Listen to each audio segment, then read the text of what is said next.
Hello, my name is Marcus. I'm the compiler of a collection of therapy quotes entitled 1001 Windmills of the Mind.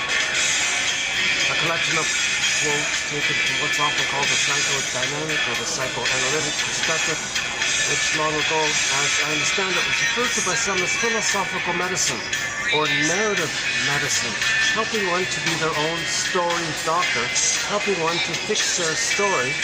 The idea being that if a child has an experience, a life experience, an experience as part of his life story, whereby that experience causes him to freeze up, causes him to squelch his feelings, not know his needs and feelings, they become repressed. They're recorded. They are recorded. They want to raise consciousness here. They want our consciousness to rise.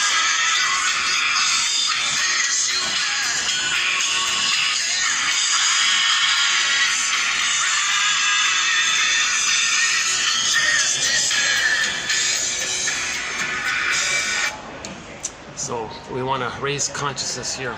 And psychoanalysis looks for an egg in a basket that's missing. So first we weave this basket, meaning make a container of knowledge, safety of knowledge. Then the feelings will come in. Okay? So we don't look for repressed feelings. We don't look for repressed memories. They'll come up on their own when they feel safe. So that's the idea of raising, building the ego, strengthening the ego, raising consciousness, making. So these quotes, these ideas, these speculations, these invitations for mutual exploration, these stepping stones for better ideas, these guesstimates, we have to be a psychological detective. Okay? So there's no set answer here. Each person has to weave their own basket. It's unique for each person. Right? So Robert Bly says to the people in the audience, dear audience members, thanks for coming. 30% of what you're going to hear in this lecture is wrong, and it's up to you to figure out which 30%. So these are just ideas that have been passed along for thousands of years, and each person, like a little bird building a nest, the bird flies around, picks up little things that he thinks will help him build his nest for the eggs, so it can hold the egg. So each person has to weave their own basket. Okay, so again, that's basically the idea here. We now have 10,000 quotes to that end. 90% of the quotes are here on this YouTube channel. If you click the more link or the see more link for each video, you'll get roughly on average 10 quotes, 900 videos, 9,000 quotes right here. Or for convenience, one can get the complete collection, this encyclopedia in effect, 10,000 quotes through the copy page link. And an exciting collection of quotes. We may consider them as advanced self-help quotes. Advanced.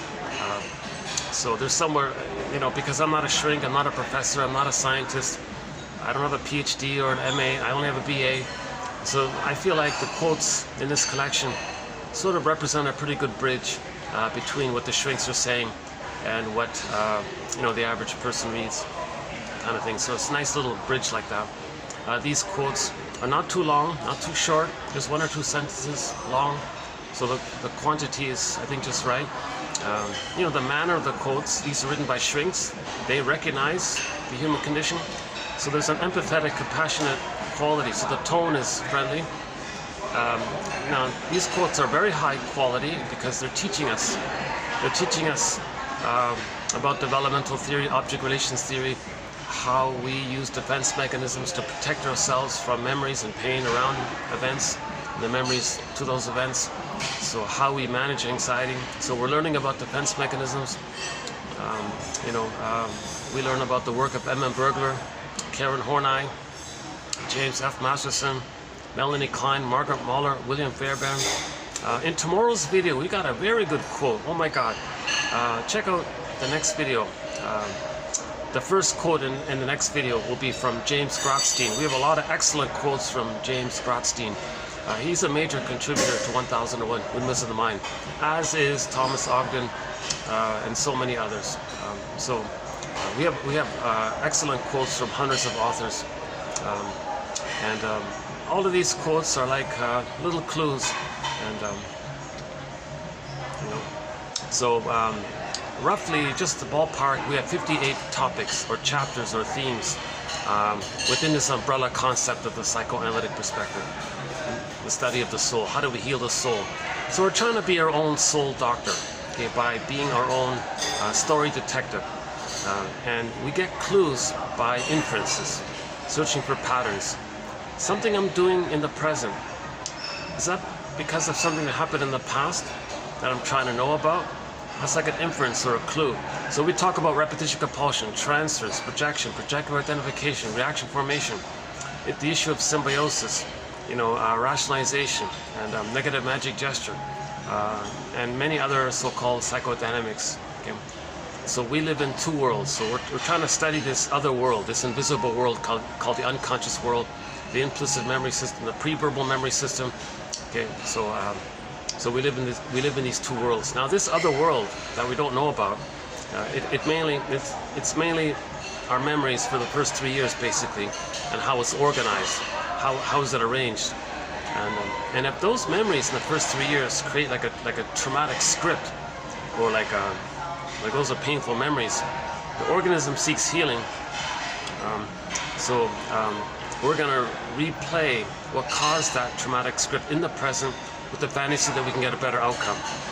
So that's sort of a key premise of a repetition compulsion. If something problematic happens to the child that overwhelms him, he loses his feelings, that's a trauma. It's traumatic to go through life feeling numb and all this, sleepwalking through life, living the provisional life, the unlived life, feeling that life is on hold, feeling petrified, the stone-like feeling, frozen, feeling like the velveteen rabbit, feeling like that the carpenter made that, took a block of wood and made like a toy, like a boy out of the wood, and the story was he wanted the boy to come to life, metaphor for we might feel kind of flat like that. So that's psychic pain to feel like that. We may not be aware of it because it's numbed over with the endorphins, the mercy one. Shall I compare thee to an onion? It's underneath, it's the psychic pain. So because of this psychic pain, and it took place in the first 3 years, the organism has this kind of a misguided, but well-meaning, but misguided attempt, and sort of confused attempt, that because the baby doesn't understand time, it's recorded, it's pain, but he doesn't understand time. Since he doesn't understand time, it's going to be like this energy in us. We can call it the puppet master for now, or the unconscious self, or the secret self, or the second self, this other part of us, right? We live in two worlds, right? So we got our conscious self and our unconscious self. So the unconscious self doesn't understand time.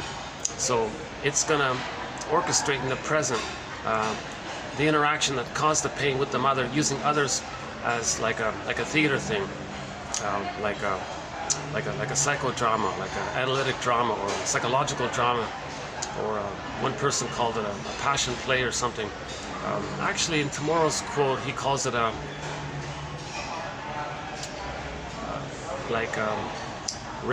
he said you're going to rent the image of the person in the present and use that for somebody in the past. You're not really seeing the people in the present. You're just using people in the present to represent or symbolize characters in the past, usually a parent or yourself in some form or another.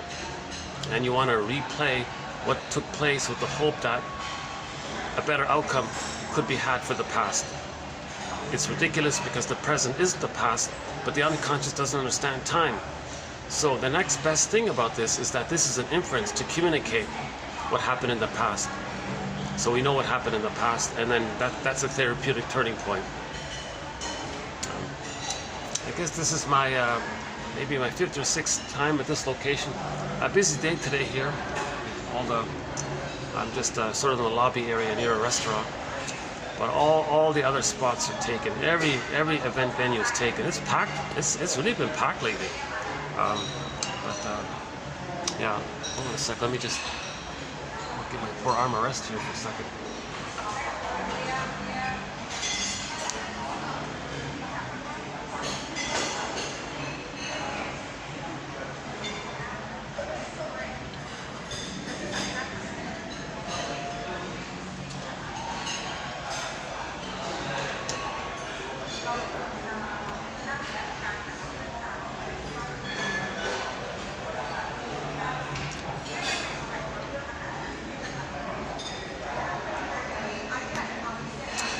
A self-help author, Amy Bear, puts it very simply in an interview she did for a TV show. She said, if I remember correctly, you recreate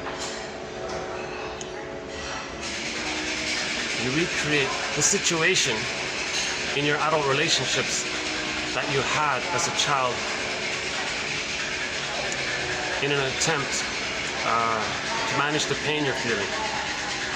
Something like that, something to that effect. So we repeat in the present what happened in the past because of the pain we're feeling.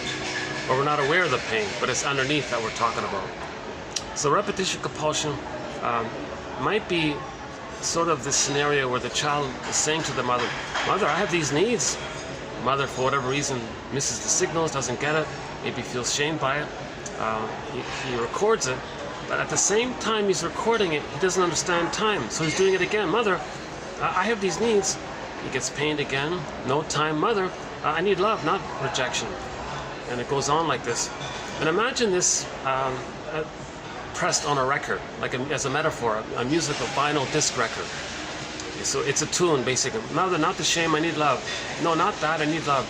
I need attunement, reverie, a safe interaction with you, a positive maternal experience with you. I need your soothing, your holding, your positive regard for me. You're like an attunement with, I need you to soothe, see me, hear me, feel me, be there for me, be present for me, relate to me. I need this kind of interaction with you. No, not the shame, not the rejection. Don't get angry at me. Not this kind of rejection. I need the love, not rejection. Love, not. So remember. So imagine that it's pressed on a record. This tune. Okay, and that's the trauma because when that happens, the child freezes up. His golden ball goes down the well. He feels numb. That's the trauma, and we're trying to get back to golden ball. So he wants to replay that event where he doesn't lose the golden ball. So that gets recorded on a record. Enter a very good quote by one of our mentors, Edmund Bergler. He says, "Every neurotic is a music enthusiast." Okay, so first of all, neurosis is the petrification, this freezing of an infantile conflict. That's a conflict. The baby has a wish for love, and he gets the fear of the pain, and there's a inner conflict. Okay, it's repressed, and it's repressed. And then because of that, a person becomes neurotic, because they're going to replay that in the present. That's neurotic. To sabotage the present, not enjoy the present because you think you're still emotionally in the past. Okay, seeing the present as a new replay of the past all the time, judging people based on the template that you created in the past. Classical conditioning, basically. So you're not enjoying the present, you're afraid to be yourself because of the past, neurotic, right?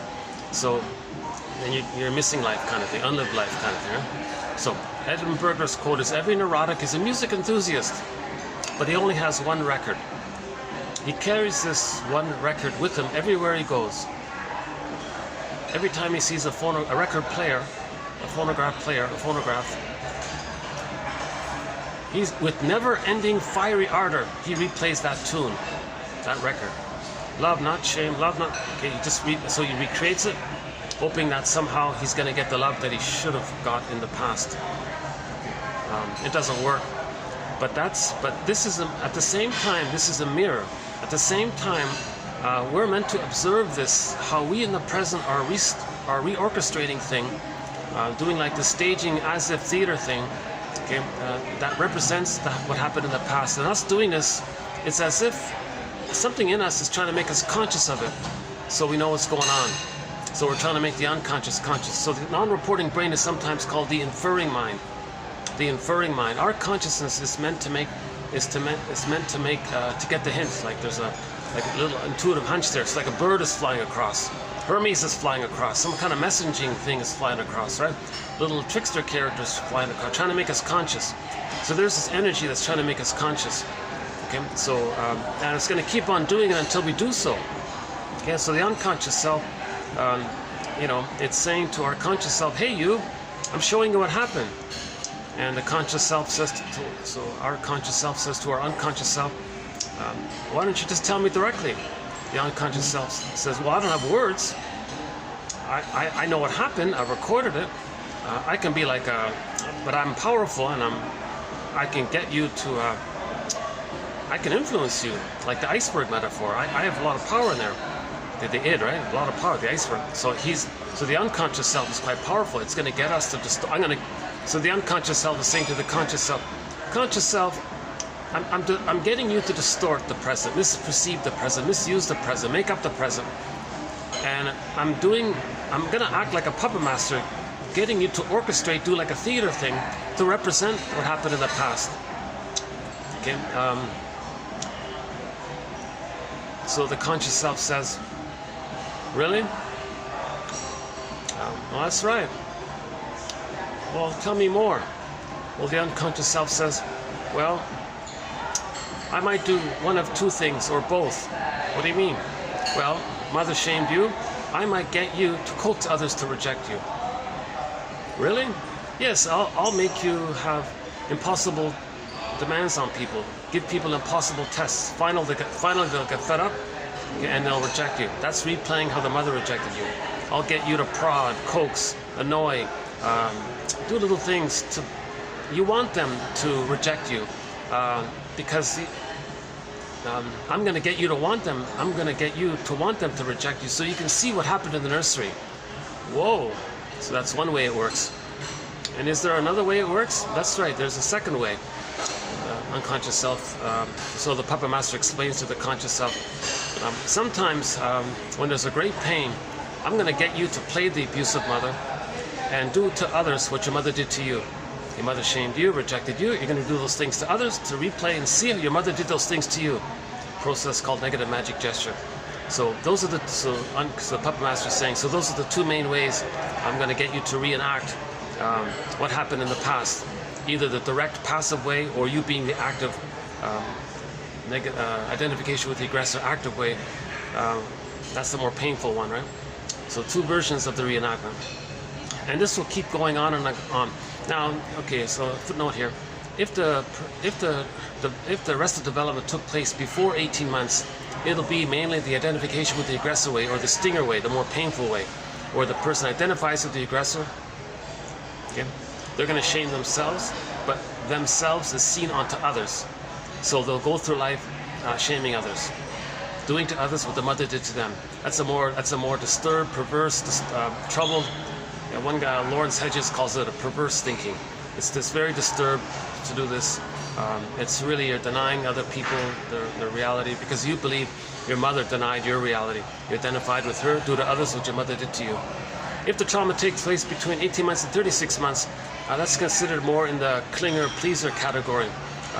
So it's considered neurotic. So the earlier one, the stinger one, is considered psychotic, perverse, disturbed. The less disturbed one is considered neurotic, because you're just goading people to reject you the way your mother rejected you. So it's also troublesome, but it's not as harmful to others. You're just replaying what happened to you. So you're still sort of in a reality place, more or less. But in the stinger personality patterns, they're just way too traumatized for all that. They're just way too enraged by it. Their golden ball is down a well, they lost their golden ball very early on, and they're very enraged by it. And out of that rage and grandiosity, they're just going to identify with the aggressor, and they don't even bother with themselves anymore. They're just constantly stuck in a more primal trauma of where the mother shamed them so early on, and all they want to do is shame others to replay how the mother shamed them, and they're sort of stuck in that mode. So in the stinger personality patterns, where they identify with the aggressor and shame others to replay how the mother shamed them, love, gratitude, affection, tenderness, reparation, being an elder late in life, kind of a warmth for others, or the more quote-unquote human side of being, that hasn't quite entered into the psychological picture, really, more or less. So that's why in a lot of their slogans can show that, because the trauma that early on in the stinger place, that took place during a time of oral need.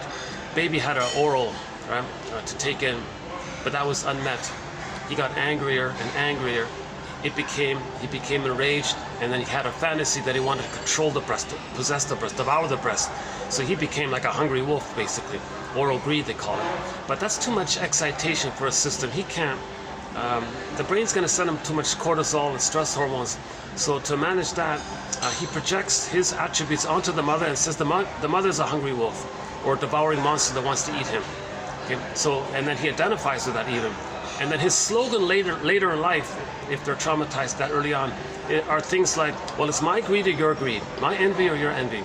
Okay, so they have that kind of so-called quote-unquote barbaric, so like like trauma, like animals in the savannah a million years ago, like this caveman, like this very disturbed kind of like a million year ago kind of attitude, like we've evolved way beyond that. You know, but when a baby's traumatized, he might think like way back, like a million, you know, that's the very disturbing thing about it. That's why they call it psychotic thinking, perverse thinking, and very few people know how to kind of heal that. Shrinks are trying their best. There are a lot of books, a lot of articles, and many people are very energized trying to understand this.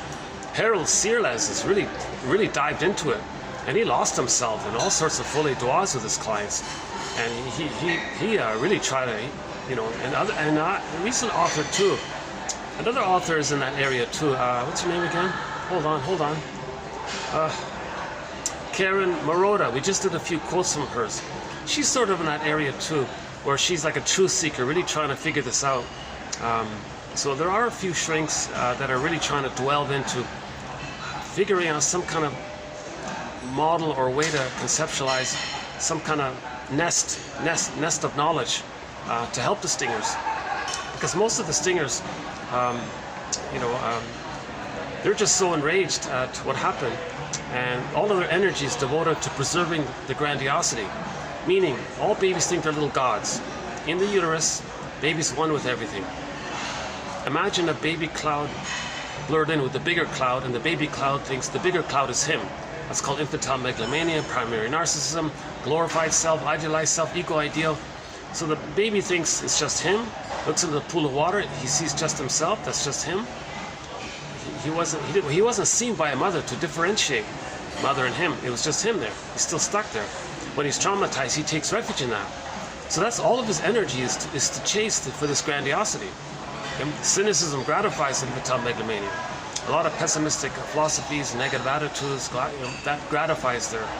So their humor tends to be very negative and sardonic and sadistic humor, shaming humor. That puts them in the one-up position. And they were shamed, so they want to shame others in their dark humor to replay how the mother shamed them. So the humor also relates to this area, right? Hold on a sec. Oh, my poor arm. Hold on a sec. Yikes. Sorry, I gotta turn around once in a while because my arm is. I twisted a muscle.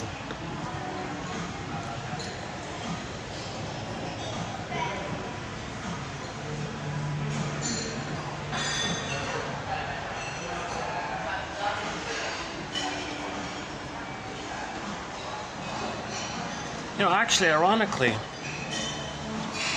I thought about doing it in the lobby. Look at that. The lobby's quiet today. Oh, but they got a nice little improv chandelier there. The butterflies.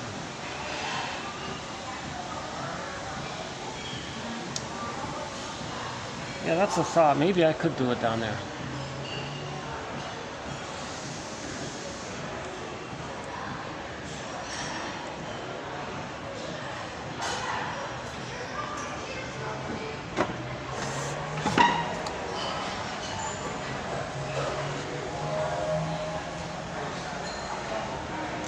So again, the main emotions for the stinger personality patterns are hate, greed, envy, granby. Let's pick up our song here. Envy. The guy in our song here, Rise. The singer even has a line in there about envy. Here it is here.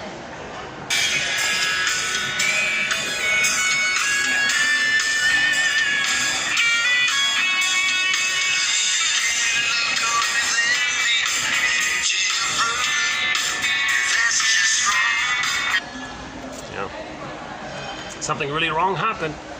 The person hates goodness, takes pleasure in this misfortune of others. That's really traumatic. because the baby thought the mother took pleasure from exploiting the child, using the child, using the child to comfort her, soothing her.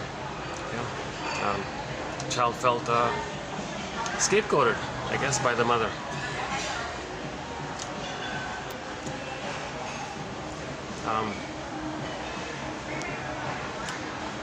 Lawrence Hedges has a dramatic phrase for this.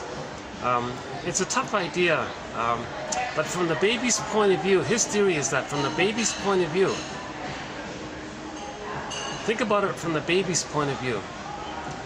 If the mother has a baby and she relates to the baby as if that her baby was her when she was a baby, and the mother acts like the way her mother treated her and does that to her baby, the baby is going to say it as if it's as if the baby's saying, "Whoa, mother, I'm not you from when you were in the nursery. I'm me."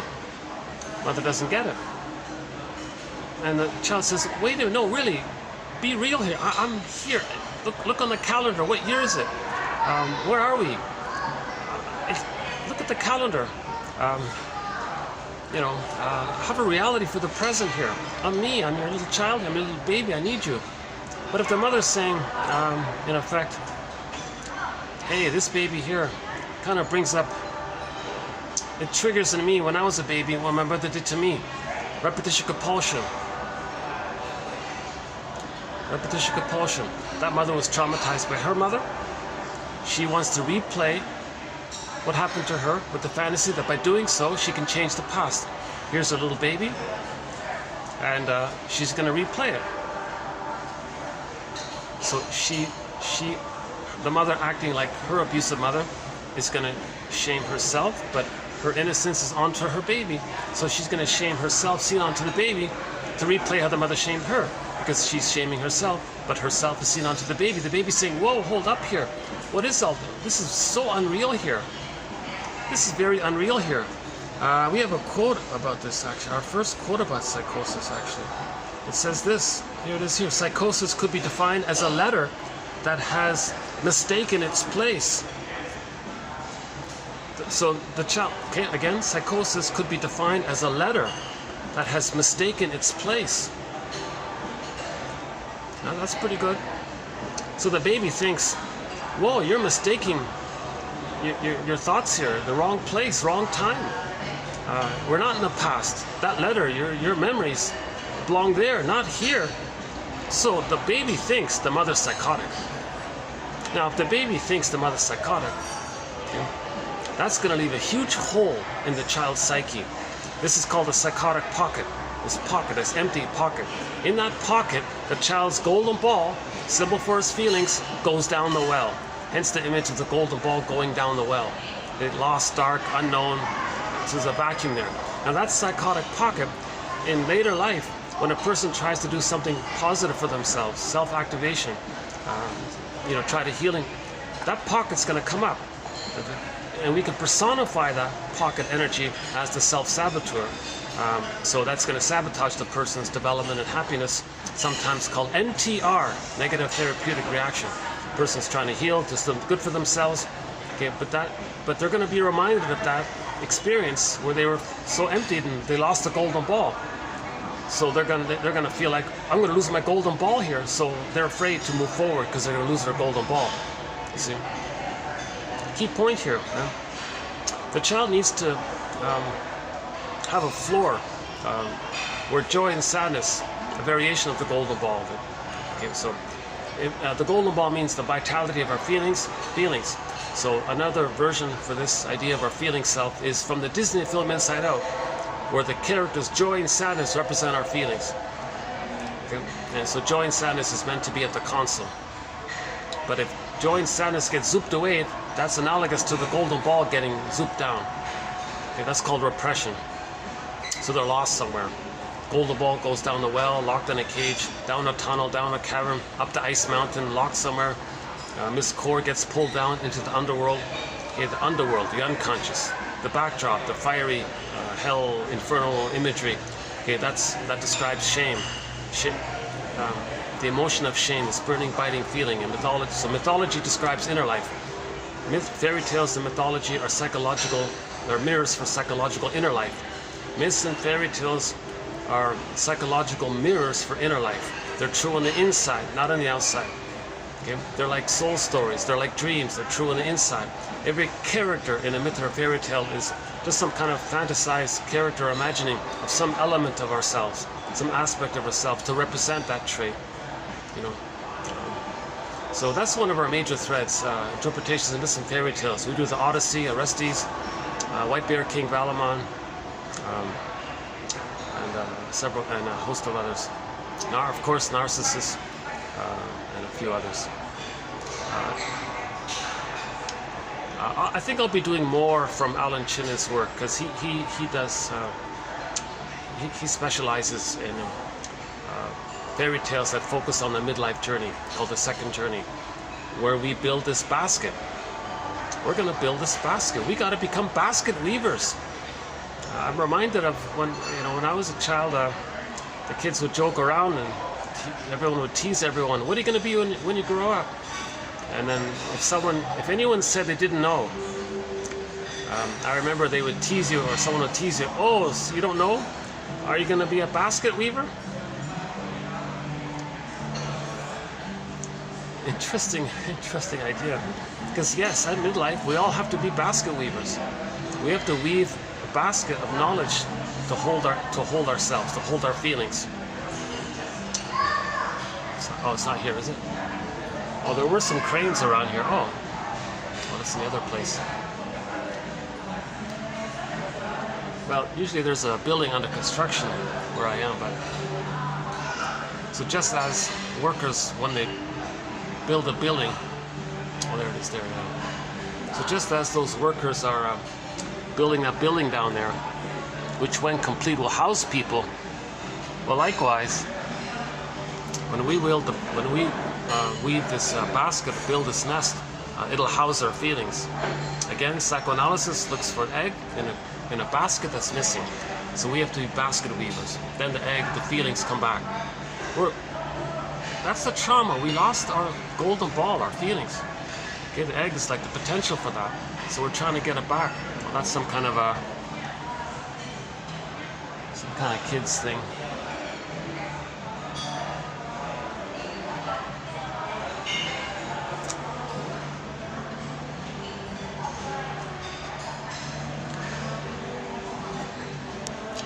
Ghosts in the nursery refers to the unconscious repetition of the past and the present.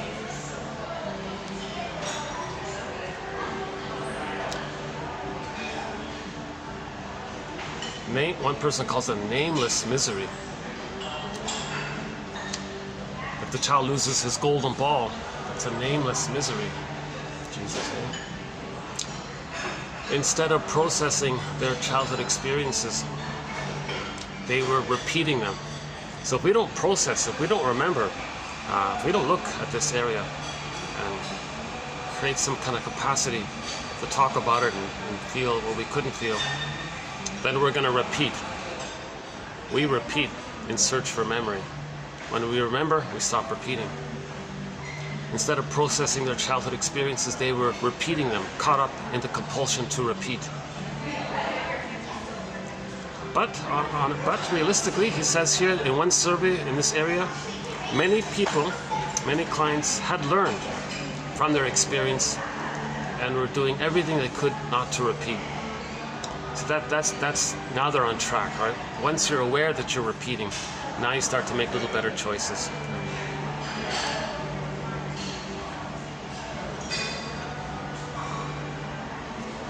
Yeah, so we'll be doing in this video TQs 26, 59, and 60, mainly from Quinodas. Is that right? Quinodas. I think it's Daniel Quinodas. I didn't look him up. I don't know much about him. But yeah, he writes pretty clearly, so we'll add a few. Oh yeah, he talks about aging and all this. Oh yeah, he talked about therapy for people in their senior years. So we took a couple of quotes from him. to create 59, 2659, and then 2660 will be just a few miscellaneous quotes from different authors, including that psychosis one. Psychosis could be defined as a letter that has been mistaken. Sorry, that has mistaken its place. The letter has mistaken its place. Jesus Christ. Oh, that's awful. What an awful. That's quite a thing. You know, we have 10,000 quotes in 1001 Windmills of the Mind. This is sort of our first really one about that area. We don't really cover the more we don't cover that real area, that like people in the hospital and all this. Oh yeah, Cyrill's a little bit, and Lawrence Hedges a little bit with the idea of the psychotic mother. But for the most part, we're talking about general neurosis. You know, emotional eating. The body bears the burden. You know, physical symptoms are like a compromise that reveal and conceal the issue. So the image is water converts to ice. Water can convert to ice. Keep that image in mind. The person has feelings. He's afraid to process it or know it or something. It can convert into a physical symptom. It can be hardened into a bodily issue. So the flow of the feelings are like water, converts to ice. That's the bodily symptom. So we have a thread on this area headed by John E. Sarno and many other authors. That's a huge topic too.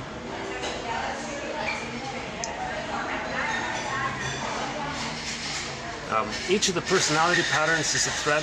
The bully pattern, the Iago pattern, narcissistic pattern, bully pattern, histrionic, codependent, and several others. Right? The schizoid issue, passive-aggressive issue, and a few others. Symbiosis is a topic. Margaret Mahler's theory of the psychological birth, that's a topic. The study of object relations theory. Object relations theory is the study of the internalization of interpersonal relationships. So we want to study this internalization. What kind of mapping does the baby create? Mental templates, psychological imprints, temporal, spatial spectacles. Because he's going to see the world through those spectacles. See? Because he wants to. That's how the baby learned to survive. He created the spectacles. So he's seeing the world through them for his sort of emotional safety, I guess. But that was back in the nursery. The present isn't the nursery. So he's going to see the present in terms of those traumatic spectacles, or traumatic script, or schema, CCRT, core conflictual relationship theme, RRP, role reciprocal procedures, relational units, part self linked to part other, linking affect, another part self linked to another part other, linking affect, so on. For example, baby's crying, mother provides love. Well, there's a relational unit, a psychic template. Child wants support for his development. Mother's afraid to be alone, so she withdraws, another relational unit. So he's creating this kind of like mapping in his brain there. And then he's going to superimpose it in the present, meaning see the present accordingly, like confirmation bias, make it up, squeeze it in kind of thing, induce people into roles. He's trying to see the present and the past because of the emotional unfinished business of the trauma, because he wants to replay, and he's still in the past. He's emotionally still in the past. He's emotionally still in the past. No time there. Yes, that's the split there. Yes, cognitively he knows the present's the present, obviously. But emotionally, he's going to relate to the present as if it's still the emotional past. The present becomes the presenting past. How does it go again? We repeat. You, Amy Bear, you recreate the situation in your adult relationships that you had as a child in an effort to manage because of the pain you're feeling.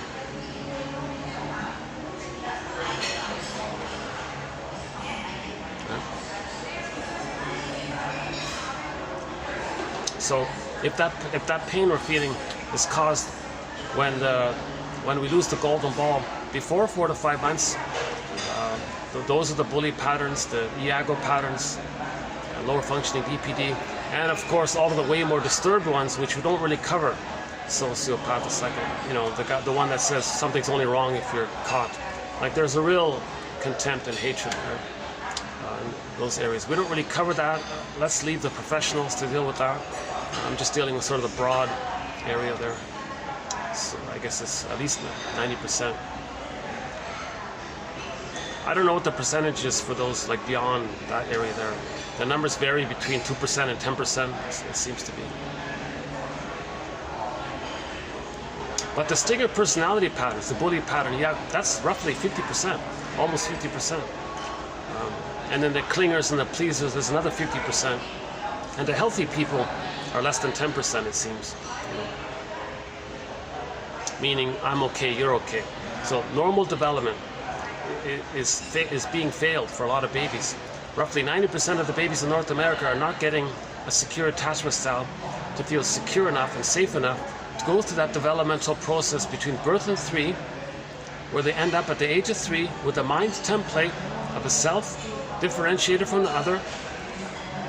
And because there was differentiation, that only takes place if the mother loves them, baby feels safe to differentiate, then it's I'm okay, you're okay. That's like having a floor for joy and sadness to be at the console. So now there's a floor, the golden ball is on the ground kind of thing. So joy and sadness can run the console, they're present. There's no hole there for them to fall down. They're standing on the floor there. That's called differentiation.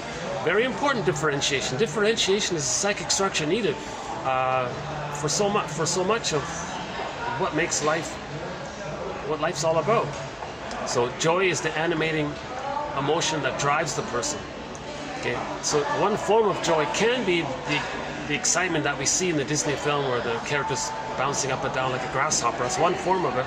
But the general form of it is that joy is also the serene, inexhaustible fullness of being.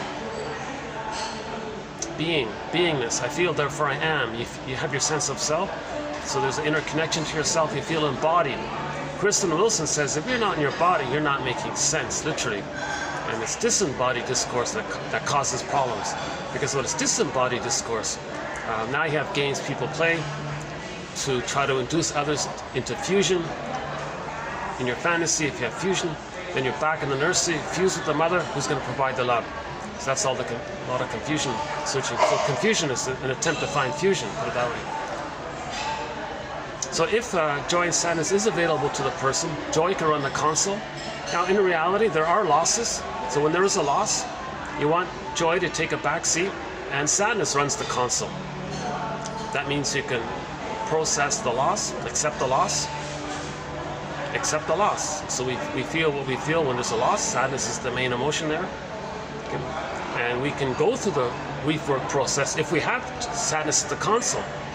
If sadness is zooped away, locked up in the ice mountain or something, we can't, or down a tunnel, we can't, more losses. We need sadness at the console.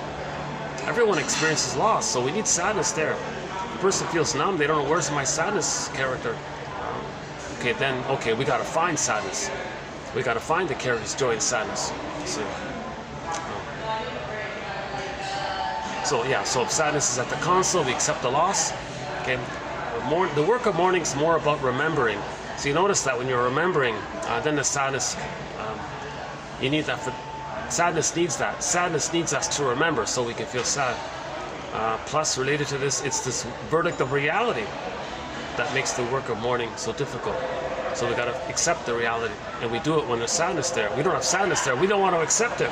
If sadness is not at the console, we're gonna deny it. No, there wasn't a loss. Sour grapes, didn't need them, wasn't important, we'll deny it. Manic defense, and all sorts of tactics to keep it in denial. That's a problem, because that leads to melancholia, pathological nostalgia, and becoming a curmudgeon late in life, a bitter, grumpy, scroogey, one of those grinchy kind of people. Very irritable, people on eggshells around them, because they couldn't mourn losses, and they become very OCD because they want to control things to not experience micro losses, because a micro loss will trigger the main loss. So they don't want to be triggered of the main loss, so they want to control every little thing. It's hard to do, so they're irritable if sometimes it can't happen. So they become very curmudgeon late in life. They never went on the journey at midlife to find their own characters of joy and sadness up the ice mountain. or down the well. Okay, so down the well. If it's the version of down the well, okay, that means facing shame. The frog was the shame, brought up the ball. If it's the Odyssey, when Odysseus went into the underworld, the unconscious, he saw Sisyphus in the underworld. Odysseus looked into Sisyphus' face and he saw that it was his face. Okay, beside there was his mother, Jocasta. That's the link. Jocasta. Agamemnon, he betrays himself the way his mother betrayed him. All these characters in the hell scene, that's the process called the working through process to know our story. When we know our story, that's weaving the basket, the golden ball comes back. Joy and sadness can come back. We need the story for our feelings to come back. We don't know the story, the feelings are afraid to come back into ourselves. So first we got to be basket weavers, psychological detectives, existential detectives. You know, our own soul. I think it was 2 videos ago. Someone said, "Be your own soul's doctor." It's like, oh, thanks. Oh, my poor arm.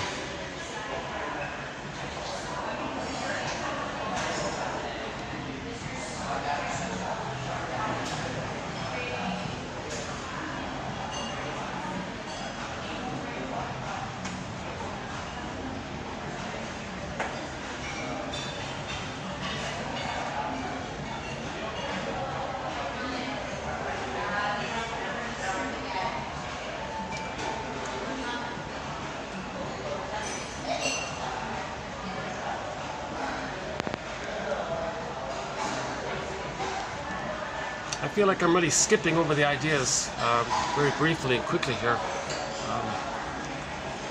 Partly because I'm having another sort of an off day today. I'm not in my relaxed, easygoing mood today. I noticed that with my videos. I may have a string of videos where I'm in a good mood. The delivery is calm and friendly. Sometimes I dip down into a valley. The last one was like that. Today it's sort of like that as well. And a couple days later, I may be more relaxed. So I noticed my delivery sort of a little bit wavy like that. So it's an ongoing effort to present these quotes in a manner that's calm and soothing. I get it. My anxiety easily comes through on the camera. It's even amplified, it seems. And nobody wants to see somebody who's anxious. It's hard to learn the message if the messenger is so anxious. You're distracted. So that's why the quotes are posted below. That's sort of the give back here. If you click the more link, you'll get the quotes below, or go to the coffee page. You can get this encyclopedia of insights from the psychoanalytic tradition. But again, this psychoanalytic tradition is not something new. It's been around for thousands of years. Almost 3,000 years ago, Confucius said to his students regarding projection, "Dear students, quote, when I'm in a party of 3, I always have 2 teachers. To the one I admire, I want to be his student and learn from him, watch him and learn from him. To the other in whom I see traits that I don't like, I search for those very same traits in myself." So right there, almost 3,000 years ago, Confucius was teaching about projection. That's a psychodynamic phenomenon, something we don't want to know about ourselves. We say others have it to create a mirror to know that's within. So projection is often called a mirror because the thing you're saying about others, it's like a mirror to know that's within. And we do it because it's a defense mechanism to not feel the pain of accepting it within. For example, when the baby's enraged at the mother, it's hard for him to know all that. His little system can't handle all those stress hormones. So to trick himself, to not let his brain send him all those stress hormones, he's going to say to his brain, "Hey brain, I have no needs and feelings. The mother has the needs and feelings." It's a little trick there. So projection is a trick to trick the person's own mammalian part of the brain not to send them too much cortisol, adrenaline, and all this. Because when the baby's scared of his mother, the brain says to the baby, "Run! Here's some cortisol. Get out of here. Your mother's dangerous. She's hurting you. This sacred trust, she's violating it. She's betraying your basic trust. She's dangerous. Get out of here. Run." Now the baby's saying to the mammalian part of the brain, "Oh, hold up here. I know you mean well, mammalian part of the brain, the amygdala. I know you mean well, but I have no motor skills here. Meaning I don't have musculature. I haven't learned to crawl or walk or run. I can't pick up the phone and ask for help. I'm helpless and dependent here. So hold up here. Don't send me any more stress hormones. I can't handle it. You're asking me to run, but I can't. It's like the guy in the car there who's got one pedal, the gas pedal to the metal with one foot, and with his other foot he's got the brake pedal pressed down as hard as I can go. The engine's going to go kaput. One part's against the other part. It's kind of like, that's kind of like what is happening with me here. So don't send me any more of these stress hormones. So the mammalian part of the brain says, well, if that's the case, I'm really enraged. I'm going to send you more. The baby's saying to his brain, didn't you just hear me? I can't flee. I can't flee. Don't send me more. I'm going to send you more, it says. Well, why are you doing that? Well, I want you to fight with the mother now. Oh, come on. Well, come on, you got no choice. You're backed in the corner, you can't flee. Okay, like the poor puppies. Someone's backed in the corner, and then it's the stress response. First, you want to flee. If you can't flee, then it goes. So the mammalian part of the brain says, "Well, I'm so angry that you can't flee. I'm sending you more stress hormones. I want you to fight with the mother." The baby says, "Well, I'll try. I'll make the gesture that I'm biting the nipple. I'll twist around or something to show that I'm angry. I can have fantasies. I can use that anger you're sending me to create these fantasies to control the breast, devour the breast, and eat the breast, kind of like just like gobble in and possess it and own it kind of thing. I'll have those kind of disturbed, so-called psychotic, I can have these kind of like crazy fantasies. But that's all I can do. Don't send me any more cortisol." The mammalian part of the brain is saying to the child, "You mean it's not working?" "No, it's not working. I can't flee. I can't change the mother." "Well, what do you want me to do?" "Well, stop then." "Well, but I'm an amygdala. I only send stress hormones." "Okay, then I gotta trick you." "What do you mean?" Okay, so what I'm doing in this moment is an imaginary dialogue between the child's ego and the child's mammalian part of the brain. So the child's ego is going to say to the mammalian part of the brain of the child, "Hey, look, mammalian part of the brain, I'm going to have to trick you then." The mammalian part of the brain says, "Well, what do you mean?" "Well, we both know that you're sending me these stress hormones because of the danger, and I got to flee, and you want me to fight with the mother, and it's not working. So what I got to do here is somehow let us perceive and believe somehow that there's no danger." "Well, how are you going to do that? There is danger." "Well, I'll deny it." "Well, how are you going to do that?" "Well, I'll just fantasize and deny my needs." "Really? That doesn't sound healthy. I don't get that." "Well, what's wrong with that?" "Well, if you're not getting your needs met, you're going to be enraged. I know that." "Well, that's true. My needs aren't getting met. I'm enraged." "Okay, well, let's try this then. These traits that of mine, of this unmet need turning into oral greed and the rage around it, all those two attributes, I'm going to project onto the mother in a mechanism known as projection, where I do some kind of trick thing in the perceptual mode, where I don't have needs and feelings. The mother has these needs and feelings. So the mother's a hungry wolf that wants to eat me. The main part of the brain says, "Well, I sort of get that, fine, but I'm still confused." "Well, what do you mean?" "Well, if you think your mother's a monster that wants to eat you, how are you going to just survive? How are you going to take in the powder stuff or whatever she's offering you?" Good point. Well, let me do another trick of the mind known as the splitting mechanism, where I hallucinate a goddess mother, deny that I'm relating to the painful mother, that I'm pained and I'm being abused and all this, put it into a separate bin, and create a parallel scenario that's separate, where I'm loved by a goddess mother. So I'm going to hallucinate, kind of like that guy in the desert, thirsty guy in the desert, in the scorching heat trying to survive, and then who hallucinates an oasis. Well, I'm going to hallucinate a goddess breast. This beautiful breast mother who's always there and reliable, and I'm relating to that, and I'm one with that, and I feel safe with that fantasy. I feel safe through the fantasy or delusion that my mother's a goddess, and I'll deny the other one. So the mammalian part of the brain says, oh, I see, well, if you really are able to convince yourself that you're safe with the goddess, and you're going to deny reality and put it into separate bin, well, I guess that works for me then. Fine, I'll stop sending you these stress hormones. Thank you, mammalian part of the brain. Now this comes at a huge cost, by the way. This comes at a huge cost to do this. Now Melanie Klein's term for this is that the child entered into what's called the paranoid schizoid mode of experiencing, or the paranoid schizoid mode of operating. She calls it the position, the paranoid schizoid position. All babies may briefly, temporarily, for the first couple of weeks or months, use this desperate paranoid schizoid position. Paranoid means no, the mother doesn't want to eat the baby, but the baby had to think that because of what we just talked about. So he's got to compromise like that. He's got to say the mother's a monster that wants to eat him, to deny that he has oral greed. He should never have had it in the first place. No baby's greedy, but the unmet need turned into oral greed when he puts it onto the mother. Okay, that's the paranoid part. Now the splitting part is that no, the mother isn't a goddess or demon. The mother's a human who's loving and sometimes confused, but the child can't handle. The child's not relating to a good enough mother. There's no real mother in a sense in his memory. So he's just dealing with a goddess and demon imagery. There's no real human.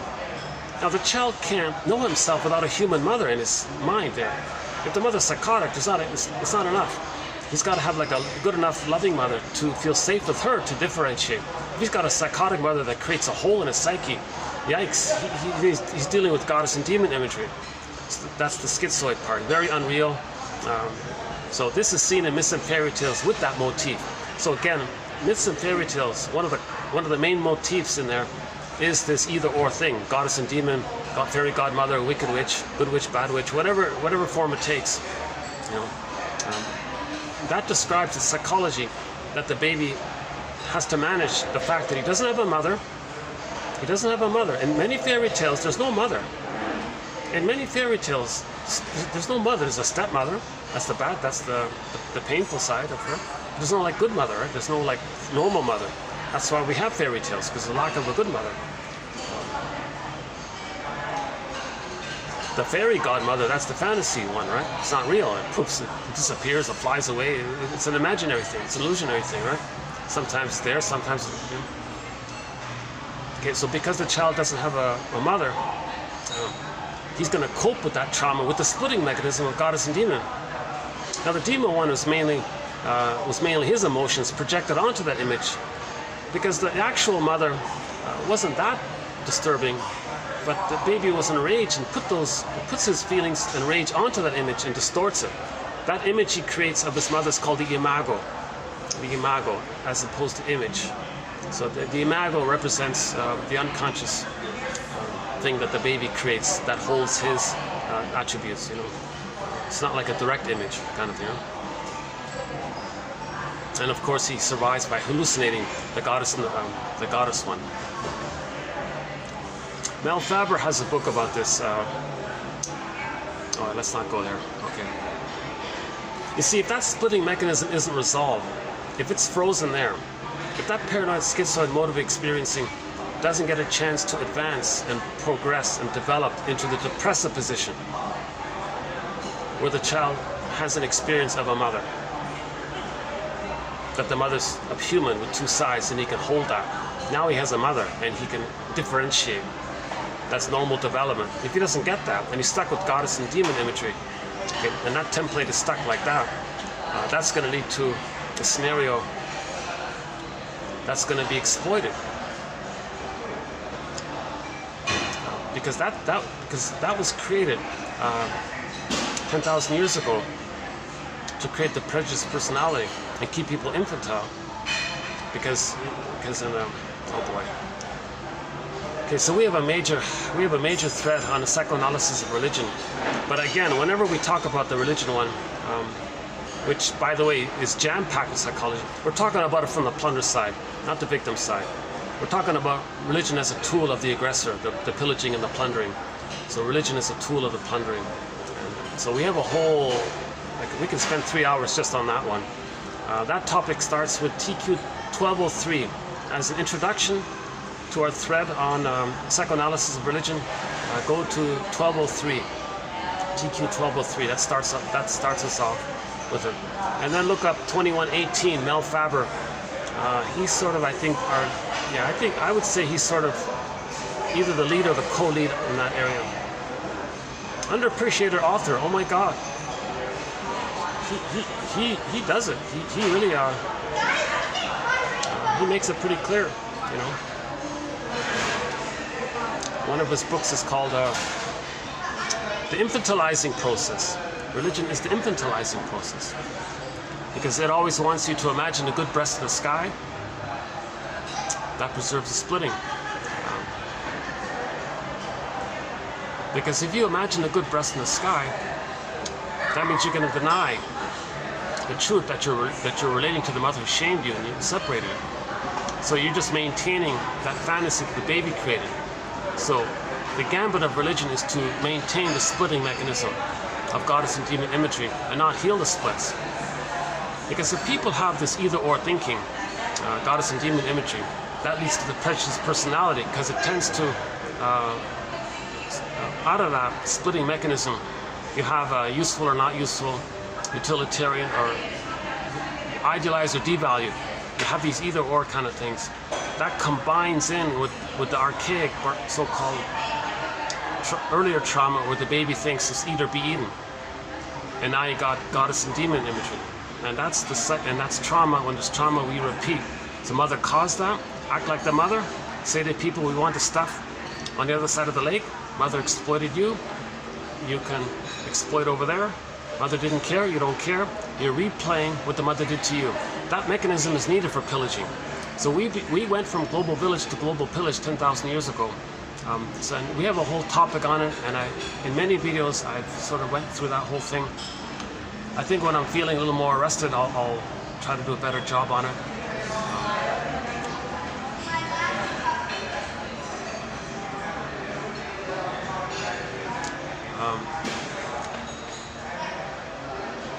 Yeah, another off day today. My last video, I was also in a kind of a little bit of an off day. Today is sort of similar, so I won't be telling many jokes in this video. I noticed the difference. If I'm in a good mood, a little humor can come out sometimes. But if I'm in one of these kind of stressed moods, I'm just a little. Maybe I'm just more in survival mode, I guess, right? And I tell myself, well, I'm getting the quotes out, and I want to get the quotes out, because we're trying to raise consciousness here. Let's go back to our song here. Rise.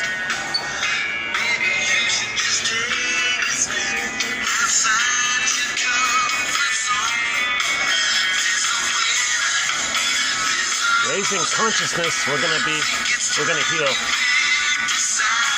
And it's our conscious, it's our lives. We gotta be the author of our own healing. And that can be a sweet ride.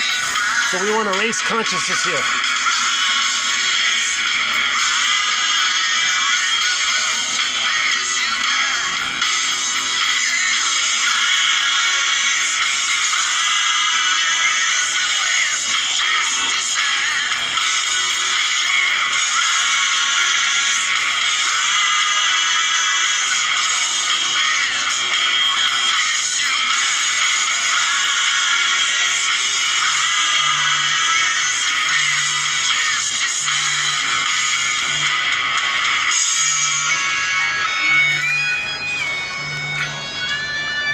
The song's called Rise from the classic rock band. Classic rock band Harlequin. We have 4 of their songs on our soundtrack. An amazing soundtrack to 1001, Windmills of the Mind. Lots of classic rock. Lots of songs by indigenous singers.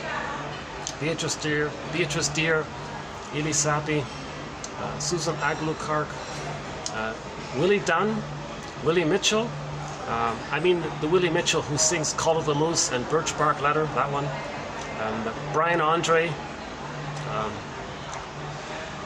We recently played the song Gentle Warrior by Kalo Lynn Johnson.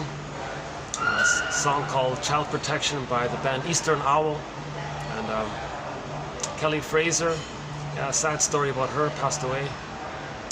We played her song Searching for a Seal. And Cashton, of course. Cashton. Some great songs from them. Claude McKenzie, one of his he does one song in English, Claude McKenzie here. Something about tears. Taste of Tears is that one. And Elizabeth Gruner does most of our opera. Elizabeth Gruner, German opera singer, she sings Solveig's song. So we have a thread on the Peer Gynt story. Very important story, the Peer Gynt story from Ibsen. No, yeah. Oh yeah, of course. Wait a minute. The Peer Gynt, oh my God, yes, the Peer Gynt stories from Ibsen. So that Peer Gynt story is very important. Karen Horney explains it really well. One of our mentors, Karen Horney. The Peer Gynt story resembles the Narcissus story to a degree, because Narcissus wasn't loved. Okay, the story represents the psychology of a person. So the whole Narcissus story is about somebody's mind. Is about the mind of a child that wasn't loved. The Narcissus story, or a myth, describes the mind of somebody who was improperly loved, who was traumatized. That's what we're talking about here. We're trying to understand trauma here. We're homo traumacus. One shrink said, everybody, come on, let's study trauma here, because we're homo traumacus. Study trauma, we understand ourselves, we're healing. So, as mentioned earlier, Narcissus looks into the pool of water, he sees a reflection of himself. Okay, that just means in the beginning the baby thinks it's just him, solipsism. In normal development, if the mother sees him, then he's seen by her, then he recognizes that he's a him, and that takes place because there was someone other who saw him. That leads to differentiation. If that's missing, he's still stuck in that primal place where it's just all him there. Now, him not being seen means he doesn't develop, means he didn't get his needs met. When he doesn't get his needs met, he's enraged. So his needs and feelings, his soul represses into the air. It's called disassociation, and a personification of the soul, disembodied, is Echo. At the end of that story, Echo turns to stone, meaning a person feels hardened, like they lost their feelings. They metaphorically feel like stone. It's not literal. Metaphors point to things. Okay, we use metaphors to approximate something invisible, right? So someone says they feel like stone. They don't literally. It's not literal, right? But Echo turns to a statue. That means that describes the psychology that when the person isn't loved, they may feel petrified, frozen, or stone-like, or unreal, like the Velveteen Rabbit, or like that wood one by the carpenter. As mentioned before, the carpenter takes a block of wood, carves out a little boy, and wants it to come to life. So we may feel like that wooden boy one, or the Velveteen Rabbit. Remember, the Velveteen Rabbit wants to be real. What does it mean wants to be real and all this? And then, the petrification one. Okay, so we can borrow the image from the Many Loves of Dobie Gillis. Maynard Krebs, one of the characters there, had a hobby of collecting petrified frogs. So I think that's that image of the petrified frog. We may feel like that, it's image that we may feel like that when there's trauma, because that character was traumatized. Poor Maynard Krebs had a developmental arrest. Always wanted to didn't want to grow up, stay childlike, just wanted to play with his bongos. Always wanted to be like a little kid kind of thing. He was a nice guy, very likable and all this, but he didn't want to fully, so he had arrested development. So maybe him collecting petrified frogs, maybe it was for him to say, I feel like that. Help, someone help me. Look at the petrified frog, I feel like that. So, or it's just a general image that, the woolly mammoth frozen in that block of ice. For the past 30,000 years, apparently there's a woolly mammoth frozen in some block of ice up somewhere in the Arctic tundra or Siberia or somewhere up there. There might be more than one of them, but that's a pretty powerful image that we may feel like that woolly mammoth. That image is how we may feel.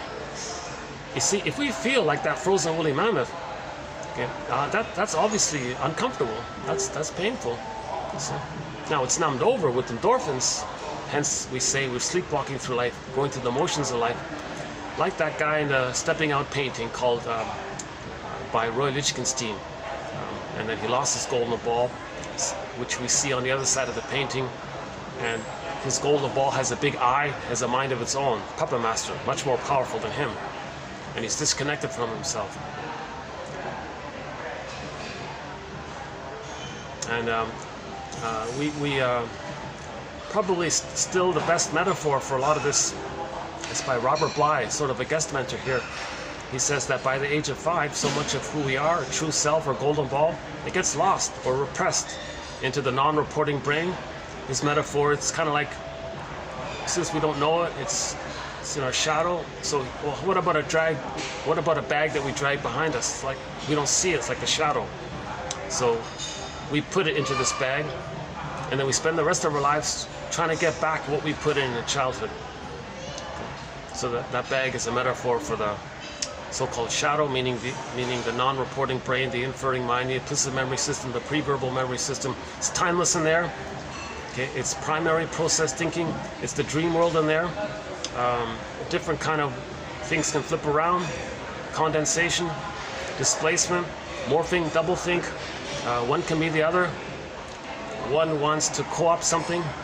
You know, some people, they have this agenda, very traumatized people have this agenda where if they want to own the goodness they see in others and want the other to own the badness of them that they feel.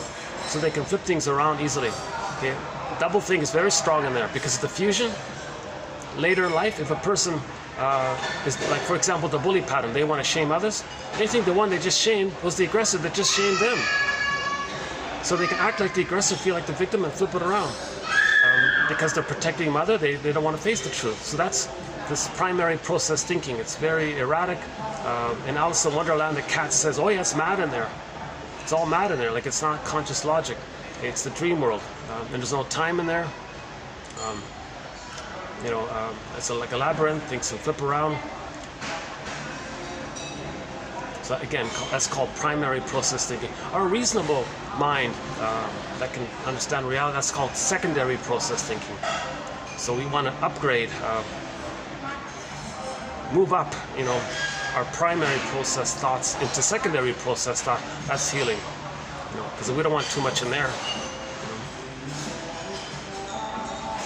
Another image for trauma is the Wizard of Oz. When the child is traumatized, he loses his feelings. That's represented by the Tin Man. Lost his heart, lost his feelings. Knowledge of the event, child can't know it. That's the Scarecrow off in another corner. The two being like that means the person feels disembodied. That's represented by the Cowardly Lion in another place. Okay, so the heart, mind, body are like misaligned like that. So Dorothy's the part of us that's trying to line it all up. So we got to be like Dorothy and line it all up. Now part of that process is we got to make the link. Oh, somebody's right behind me. I didn't notice him. Someone's just right beside me there. I could just keep going once. Oh, my poor arm.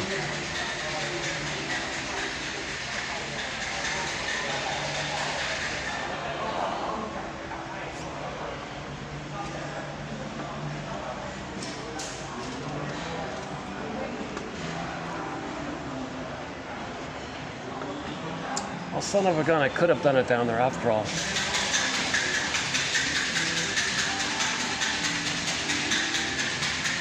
I think it would have been worth the expensive drink to do it down there. Yeah.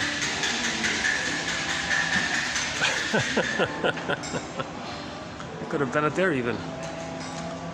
All right, next time. That's the first time I've seen it like completely. All right, never mind.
So let's continue to see if we can raise consciousness here. I personally think everybody over 35 will benefit immensely by having this collection on their iPhone or laptop or whatever, and they can refer to it. And each sentence provides a little bit of empathy. If a sentence offers some recognition of ourselves, that's called empathy.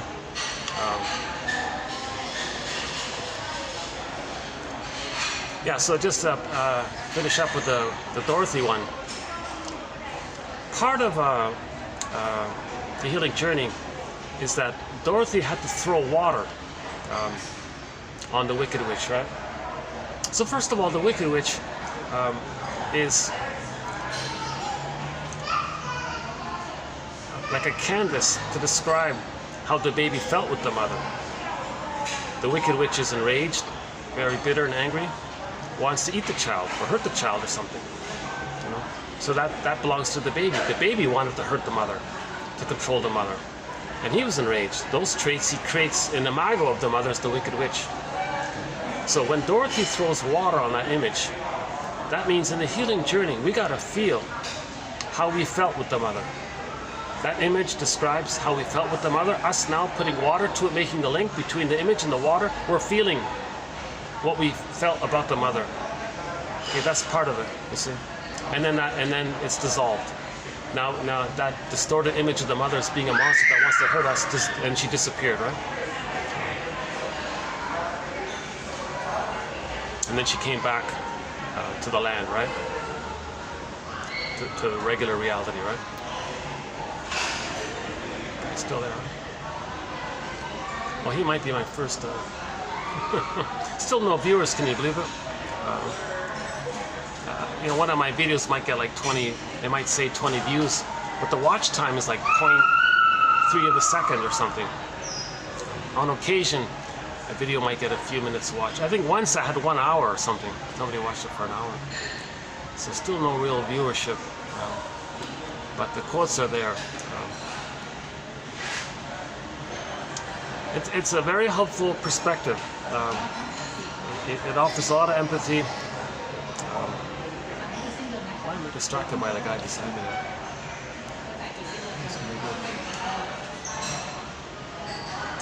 See, if I leave, I have to pack up everything.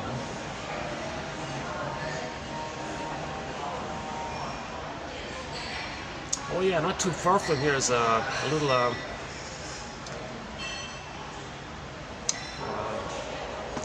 there's about a 10-minute walk from here.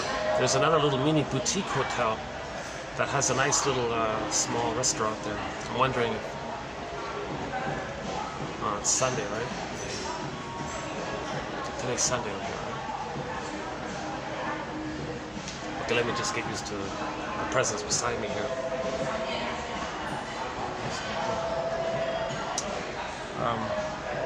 Okay, maybe let me just walk around a bit.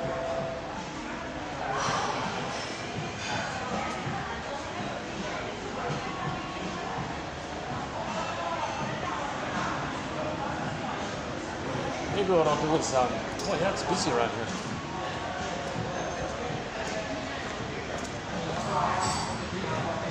Well, hopefully it's not going to take my computer.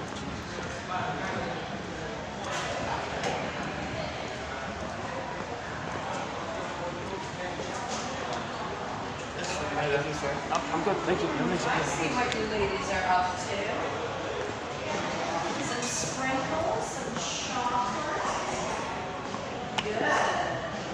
Very excited. Good present. Yeah.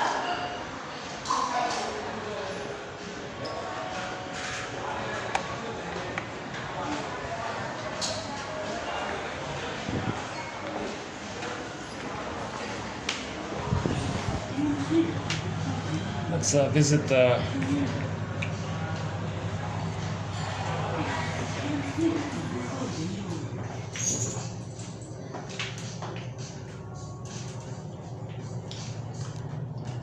well, there are security cameras around, so hopefully that gentleman won't get any.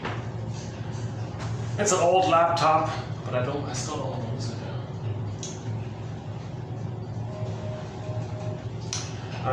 Yeah, I'm just hoping if I go for a little walk when I come back, that gentleman will be on his way there. A little distracting to talk knowing that somebody's like just like, you know, like 3 feet beside you. This is the Italian restaurant here.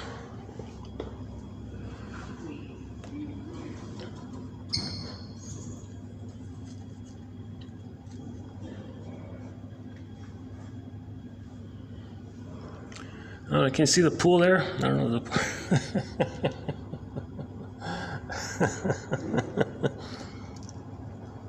That looks refreshing, right?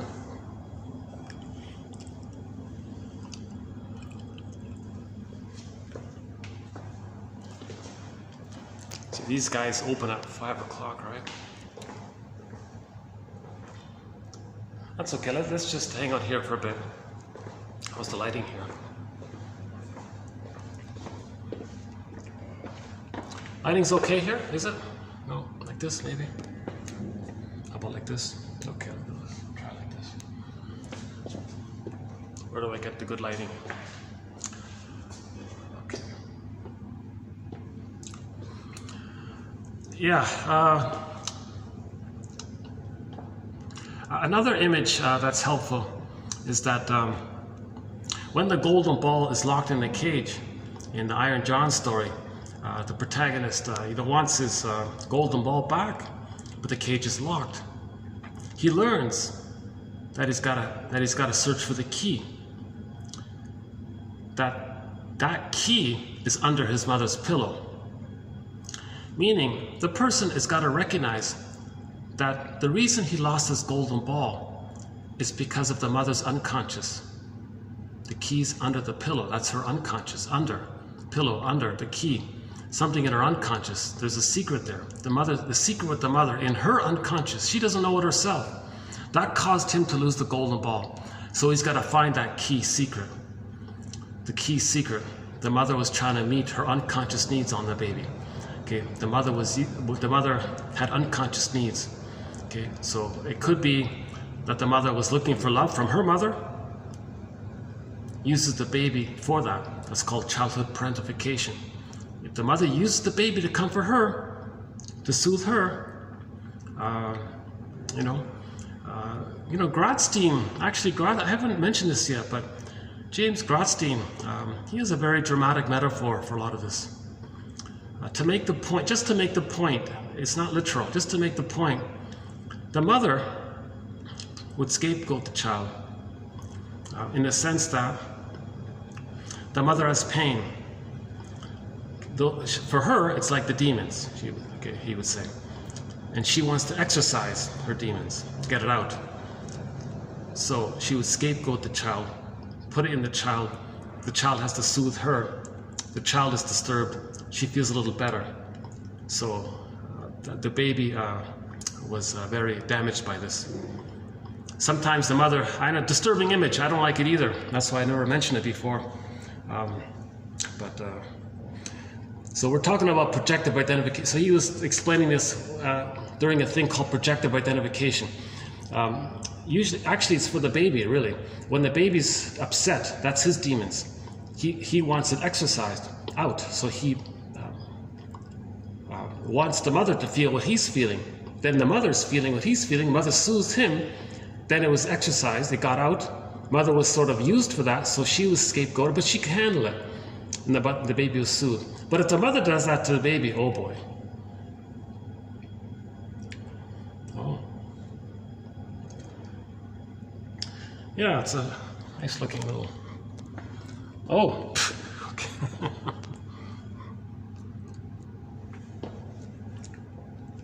Yeah, I can show you the intersection there, right? You can see the intersection. Can you see the intersection there?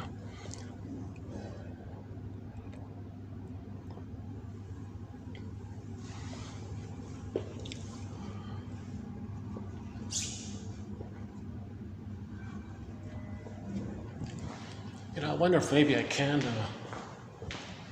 peek here. Let's see. Is it open? What's today? Sunday, right? Let's see.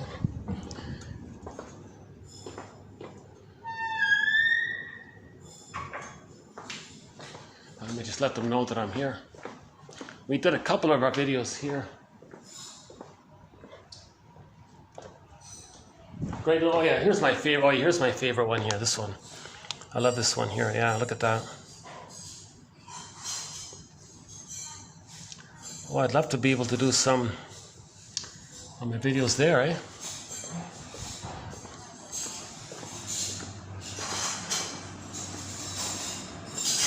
Hi, would it be okay if I just stood by the window for a few minutes? Yeah. Thank you. Thank you.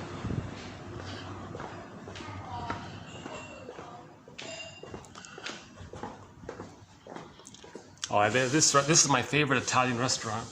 So let's do another scene from an Italian restaurant. Billy Joel song. We only have one song by Billy Joel on our soundtrack, the one Big Shot, when we talk about narcissism. We added one new song. So we have one song just added by the band Heart, by singer Ann Wilson, a song called Dreamboat Annie. Oh yeah, today I feel like Dreamboat Annie. Oh my God, I should play that song for today. I feel like Dreamboat Annie today. Little dreamy, little lost in thought kind of thing. But check this out, yeah, isn't that nice?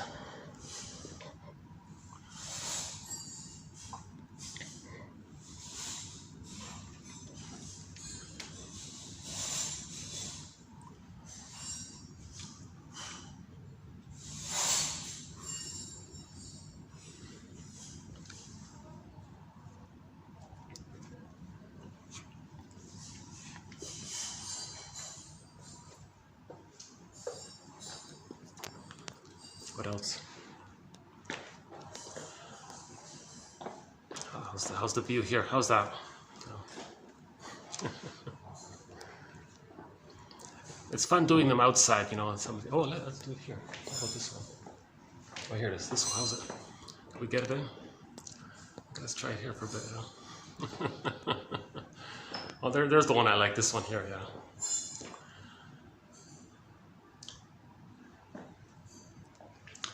Yeah, this is just deco. This is just deco. This is glass here. All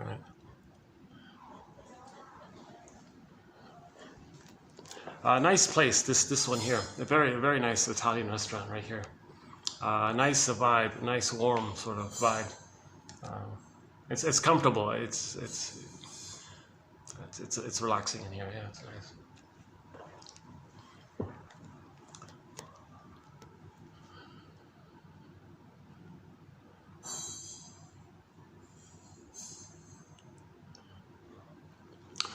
Oh, hang on. Okay, now you can't see it. Behind this tower, that's the boutique one is back in there. Yeah, okay.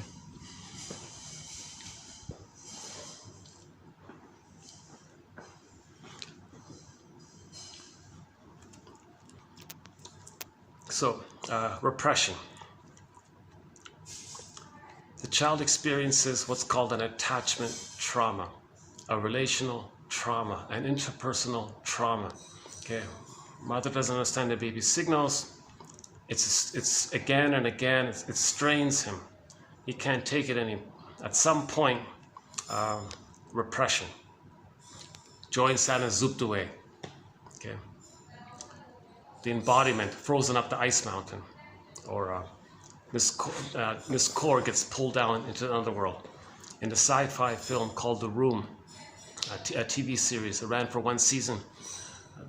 The guy's little innocent daughter opens the door, walks into some mysterious room, and we don't know what happened. And the whole season's about trying to find her. So that's like an image of repression. Something innocent, pure, the golden ball, the vibrancy, the aliveness, the embodiment, like the bear or like an animal, like an iron jaw as well. The dog gets pulled down. All of these images talk about repression, the loss of our feelings. And then that's the trauma. Because if there's trauma like that, we don't have joy and sadness. We live to the extent that we feel. Okay. Yes, the person can still get 10 PhDs on the wall. They can still grow up in all this, but they feel like something's missing. Hence, the common expressions at midlife, that they feel like they're sleepwalking through life, living the provisional life, the unlived life, feeling that life is on hold, life's not supposed to be a dress rehearsal. When does life begin? It's got to be more, something's missing. Then we go on the second journey in midlife to search for joy and sadness. Okay, and so Demeter, one version, Demeter goes down, brings up this core. Core becomes Persephone, the return of the soul. Okay, joy and sadness do finally return to the console. The daughter does come back, and so on. Oh yeah, and he does unlock the cage and gets his golden ball. Okay, White Bear, King Balamon. Okay, she saves the guy. The guy was about to marry the Boar Queen. So that's the image that in trauma we're too fused with the mother, and we become the aggressive mother. The mother gobbles, So the Boar Queen is similar to the devouring, hungry wolf image of the mother, the witch mother. Okay. And then you don't want to be too close like that. Like you need love to separate. If you don't get the love, you create an image of the mother. You create an image of the mother as a monster like that, and then you become like her. That's the fusion, hence the marriage. That's a negative marriage. That leads to all of the stinger personality patterns, the bully pattern, Iago pattern. So they're very negative. And so remember, when joy and sadness was zooped away, what was left? Okay. The amygdala, the fear and the anger mainly. Now fear gets quickly overwhelmed, so it's mainly anger at the console, right?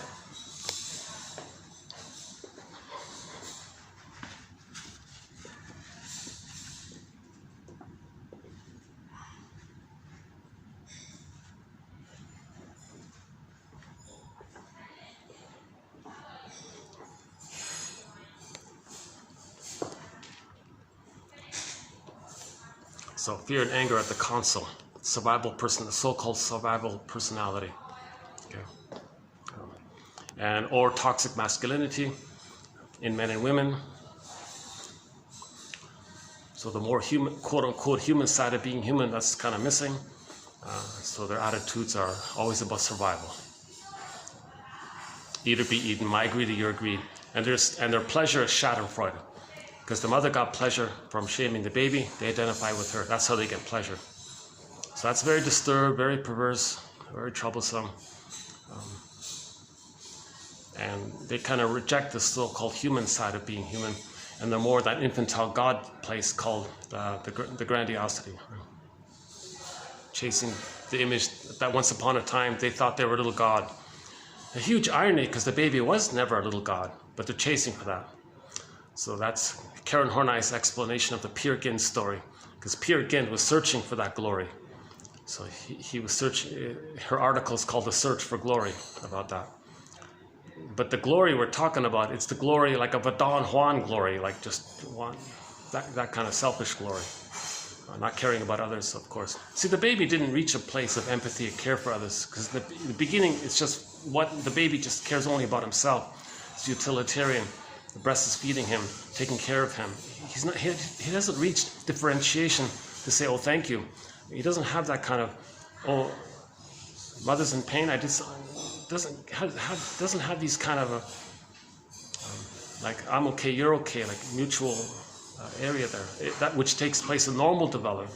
The child wasn't allowed to progress to normal development. He was frozen early on. That's the trauma, developmental trauma, stunted development, arrested development, fixation early on, okay, due to this attachment trauma. So we're trying to heal this by making this conscious. Once we're conscious, yeah, we're on the healing path. That's great. We just got to be conscious that we start to understand things, make a little better choices, kind of thing, and.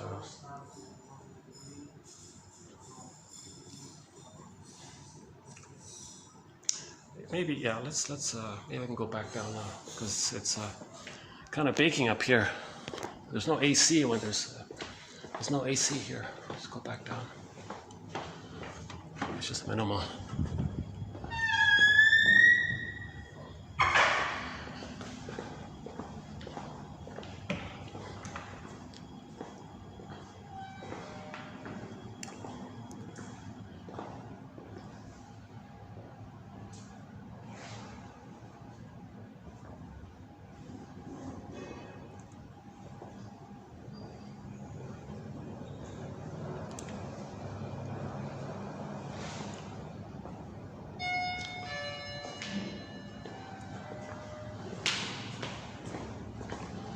Okay.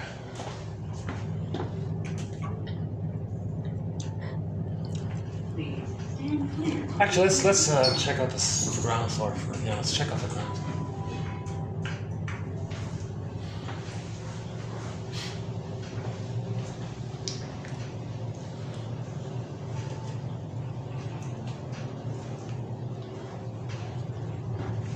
How are we doing with time? Yeah, still got plenty of time for. Yeah, so we'll. Timing's okay here.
Okay, good.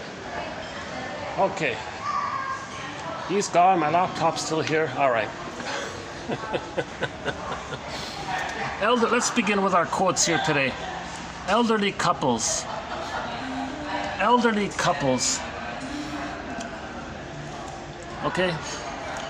Where each partner is in love with the other, do not feel bored when they're together. With such couples, we come across the complementary quality,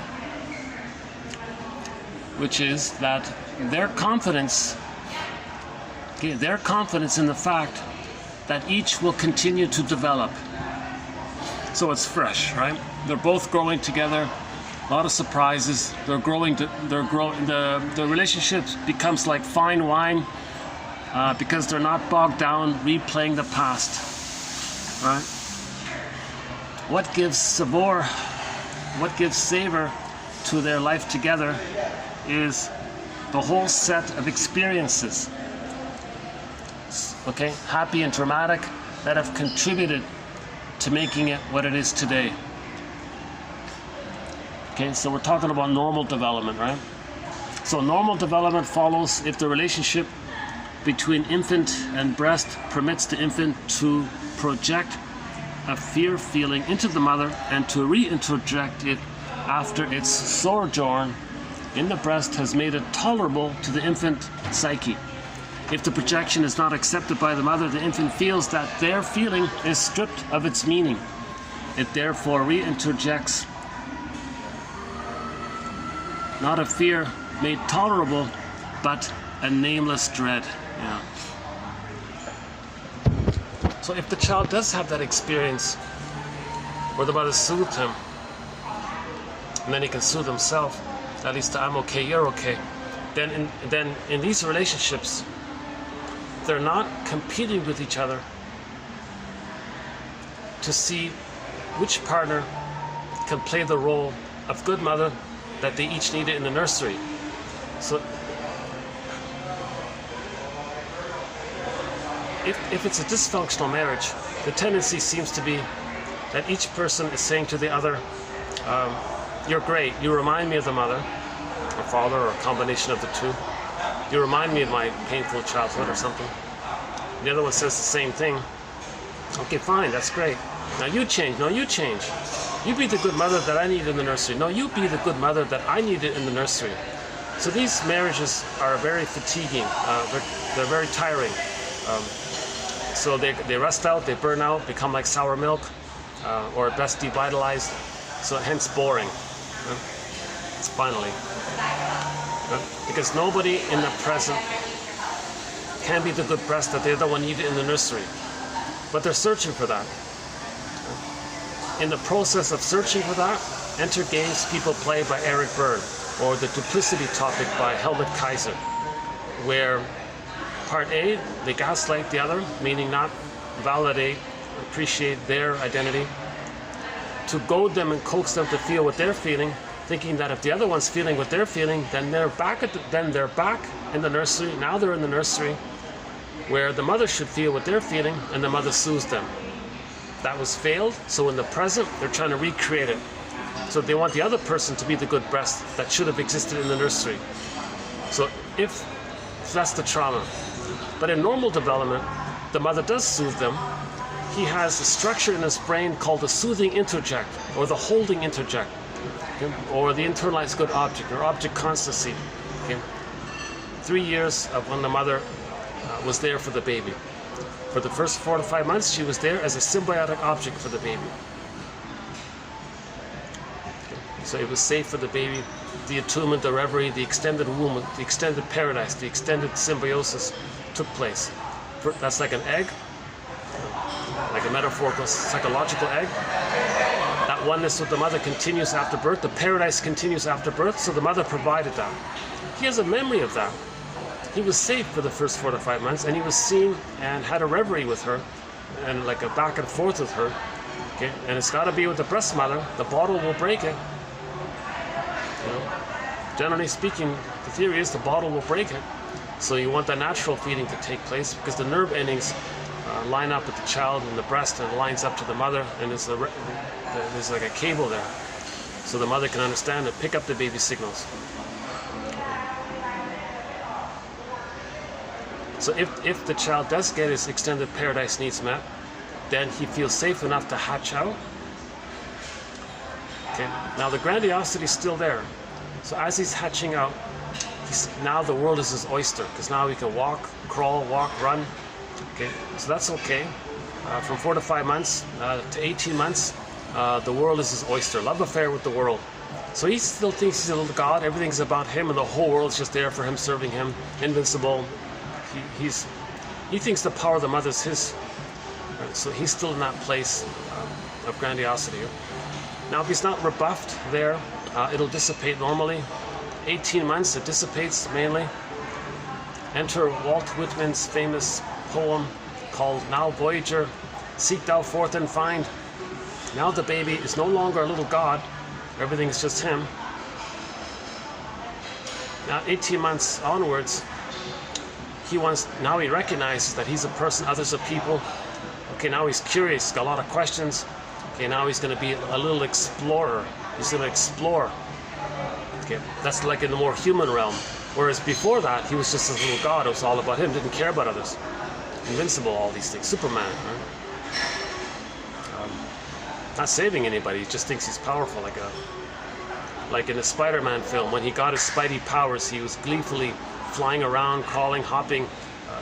It resembles how the baby takes great delight when he gets the superpowers. Meaning he can crawl, walk, and run. He's got these new. He's a little god. Now he's got all these new powers. So that's like the great excitement there for the junior toddler, right? Now at 18 months to 36 months, now he's going to be more, educational. Now he's learning, right, about reality. Lots of questions. He hasn't achieved his identity yet, but he's halfway separated and starting to learn his identity. He's got to see that the mother's going to be okay with that, because some mothers sabotage it. Some mothers say, no, I don't like you being too independent. I don't want to be alone. So some mothers might withdraw. Then the child's frozen there. If the child's frozen there, that's the clinger, pleaser, never knows himself, never loss of confidence, afraid to be adult-like. A little bit like the Joan Stevens character in the sitcom I Married Joan. She's sort of a little bit in that area, I think. So this is called the rapprochement phase, where the child explores, runs back for emotional refueling. Means the mother says, I'm here, you're safe. Child goes, okay. He explores further and does that. Now, if the child's rebuffed during that time, the mother says, oh, I'm busy, or leave me alone, or, okay, whoa. Then he's afraid to explore because mother doesn't, he's not safe anymore to explore. He might lose his mother. If he explores and learns about himself, he loses the mother, so he's afraid to do that. So he might be frozen there. Now, so assuming the mother is there, provides communicative matching, secure base, emotional refueling. Maybe there's a little improv there, or teaching the child what he learns about, and the child sees, most importantly, that the mother's okay with their autonomy. In the prior phase, in the grandiosity phase, from 4 to 5 months to 18 months, the child needs to see that the mother recognizes that he's unique, nature's greatest miracle. That's his uniqueness. The child gets that if the mother sees that. The mother doesn't see that, he doesn't know that. So the mother's got to have that so-called mirroring phase. Okay, back to the rapprochement phase. If he gets his rapprochement needs met, at the age of 36 months on average, he has a bundle of memories of having had his symbiotic needs met, his mirroring needs met, his secure base, rapprochement, emotional refueling, communicative matching, improv needs met from 18 months to 36 months, the rapprochement stage. All of those memories bundle up into a brain structure, like a neural networking. Again, human connections lead to neural connections. Now, part of his brain mind, he has a setup in his brain, a structure in his brain called the soothing introject, the holding introject, the internalized good object, and it's a part of him now. Now he does it. Now he does that with himself. Now he can see himself, recognize himself, know that he's esteemed and accepted, and can be himself. So he has that for himself, kind of thing. Okay. So that's it. Now, if he gets that, that leads to I'm okay, you're okay. So in general, in healthy relationships, it's going to be like this: that they don't get bored together. Because if they have I'm okay, you're okay, that means they have access to the real self capacities: creativity, spontaneity. Okay, creativity, spontaneity, generativity, double happiness. When you share your happiness, it's double. Yesterday's quote: double happiness. So when they share their happiness with each other, they both feel double happiness, kind of thing, huh? And she's doing the same thing, he's doing the same thing. So they're never bored, because there's spontaneity, there's creativity, there's generativity, and there's play. And when there's play, there's creativity, and new things come up. Okay, so that's why this couple is considered healthy. They don't feel bored together. Okay? So they each have that confidence. Well, they each know that they're both growing, that they're both creative, and he's creative and she's creative. She's playing, he's playing. And because they feel so safe with each other, and they feel not safe that someone's being the mother for them, and them being the baby, not that safe. It's the adult area of gender 1 + 1 = 3, the thou thing. And the feeling of appreciation and gratitude that their marriage together is happy because of all of the experiences that they shared together. And those experiences, happy and dramatic, have contributed. That creativity that they had together contributed to how they feel so good together in the present. So that's a byproduct of global. So that's called whole object relating. Whole object relating.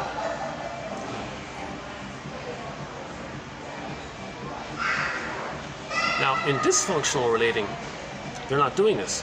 In dysfunctional relating, they're just competing to see, you play the mother that I needed in the childhood. No, I'm a child, you be the good mother. No, I'm a child, you be the good mother. That play type, I love you, you're perfect, now change. In this healthy one here, they don't have exaggerated fears of some trauma with the mother in the past. They got the experience of having been loved by the mother, so they're okay, and she's okay. In other words, in abiding relationships, these normal, genuine relationships, neither one has exaggerated fears that the other is going to abandon them, and then they expect it and create it through a self-fulfilling prophecy to replay it, or that the other is going to be too impinging and engulfing, and try to recreate that, and then replay the past, and the other one's doing the same thing. Okay, so that's the passion play, that's the psychodrama thing. Okay, so that's called an enactment. They're both reenacting their childhoods together, so it's very dramatic like that. So this dysfunctional thing takes place when the mother doesn't soothe the baby, doesn't see the baby. Our capacity to love a whole object, some aspects of which we can criticize while still greatly appreciating others. So the partner is seen holistically. You may not like everything they do. Some things you recognize you do like, and you can hold the two sides. You can see the third side of the coin that holds the two sides. So in whole object relating, it's the perspective of the third side containing the two sides. So a person has that capacity to see things from the third side of the coin. This binding of the two sides in the same person gives rise to a certain kind of kindness that becomes extremely important when we see ourselves growing old, as well as when we look on others in the same situation. So when you're getting older, there's more stresses. So you really need that capacity to hold the two sides, right?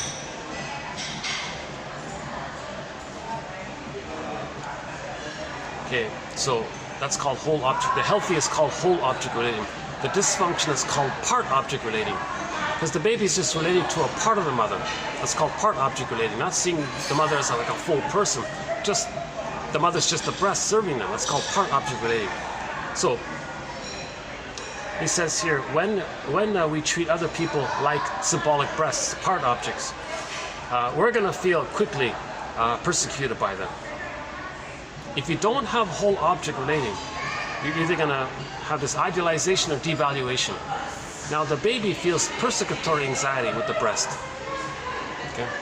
So if that's in the template, that's not resolved, they may go through life with this exaggerated fears of others, because they're still operating from the psychic memory system of part object relating, not having developed to the natural place of whole object relating. Okay? When we treat others like part objects, we very quickly feel persecuted by them. Treating other people as part objects would be like reducing a three-dimensional house to the 2 dimensions of one of its outer walls. Okay. When we restore the other person as a whole object, it is as though we were developing the entire house with its north-facing wall as well as its south-facing wall. We can then move around in the 3-dimensional space of the house and offset a disagreeable aspect of it by another which we appreciate. The contrast between the various parts of the house brings out the qualities of each of them. We can therefore love the house as a whole, in spite of the fact that we would dislike some of its aspects if they were isolated from the rest. That's this sort of analogy, simile, metaphor for whole object relating. You love the whole house, but the parts within it that you don't like, if you don't have the whole house, then you feel persecuted.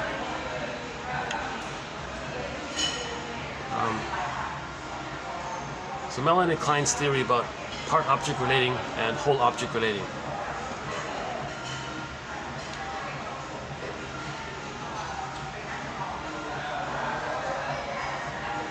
If we do not learn from past experience in order to create our future, we may well become bogged down in the compulsion to repeat and make the same responses we made in the past. Again, let's see if I get it, Amy Bear. You recreate the present. You recreate in the present, in your adult relationships, that which existed in your childhood. in an effort to deal with the pain that you're feeling. So that's why we repeat. The pain is sometimes called nameless misery. Instead of processing their childhood experience, they were repeating them, caught up in the compulsion to repeat. But in this guy's survey here, many people had learned from their experience and were doing everything they could to not repeat it. So we do learn. We do learn. Actually, his survey was very encouraging. He said the vast majority did learn. Were able to learn. The vast majority. So it's learning that healing happens. We can learn. We can make therapeutic turning points. We can make healing therapeutic turning points with consciousness. Okay, this one's a question mark here. This last one here from Quino Dawes.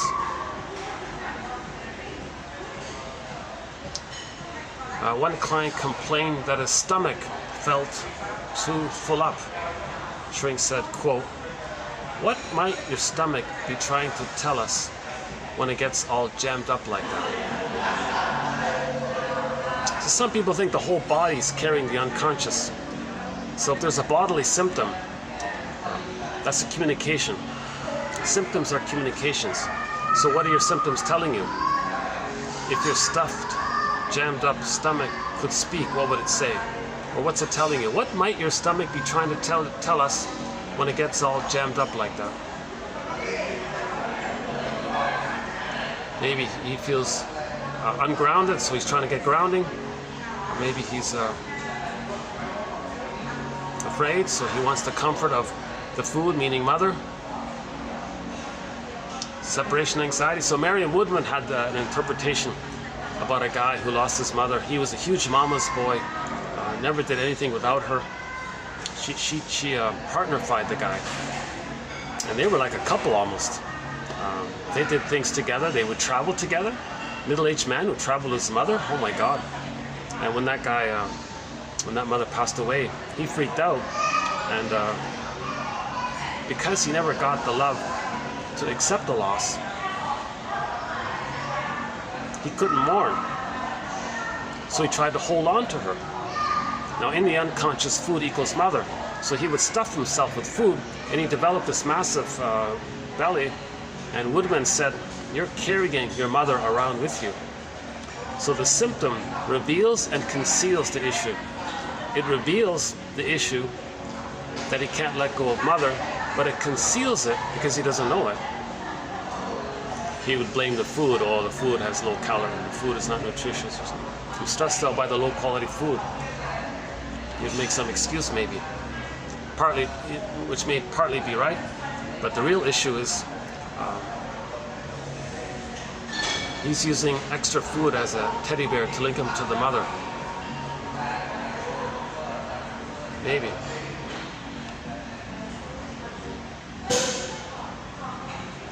Okay, some of these quotes are not too bad here.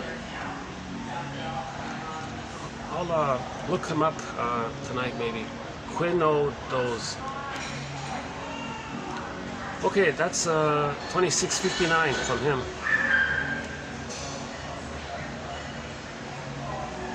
Okay, 2660. Oh yeah, I see her name a lot, but we don't have many quotes from Nancy Chodorow. I can't read her material. I don't know what she's talking about. But here's one quote from her. Primary identification and symbiosis with daughters. So here's a huge issue here. It's considered easier for the boy to have to separate from the mother, simply because they're different. It naturally kicks in that the boy is going to be a boy, and the mother's there's a differentiation that helps. But the daughter and the mother are the same gender, so it's going to be harder for the daughter to separate from the mother. So there's a kind of symbiosis there that lingers. Now some mothers will use that as an opportunity to experience their daughter as an extension or even a double of herself. So some mothers use their daughter, and the daughter is like it's like an extension of her, like a proxy of her. The mother is using the daughter as like a mini her, and does everything in that area and doesn't care about the daughter's unique identity. No, you're just going to be like an extension of me.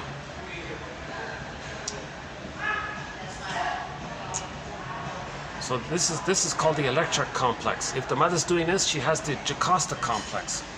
The daughter's the victim of this, she ends up with the electric complex. Now the daughter with the electric, so the electric complex, we're using here the way Hendrika Halberstadt Freud, that one there, uses the phrase. So she says the electric complex just means in general an unresolved symbiosis between the mother and the daughter. That's the toughest thing to unravel. That's the hardest, she said, that's the toughest thing to work with.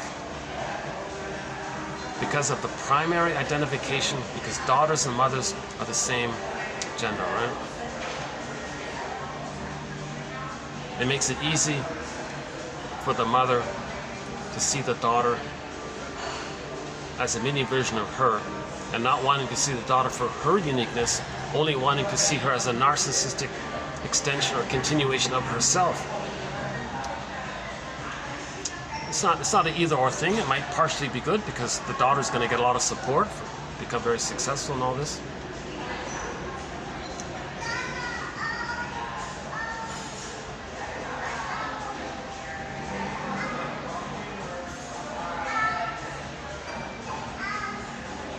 So if the daughter has the electric complex, this unresolved symbiosis with the mother, when she grows up and has a son, she may use the Jocasta style of mothering that she learned from her mother.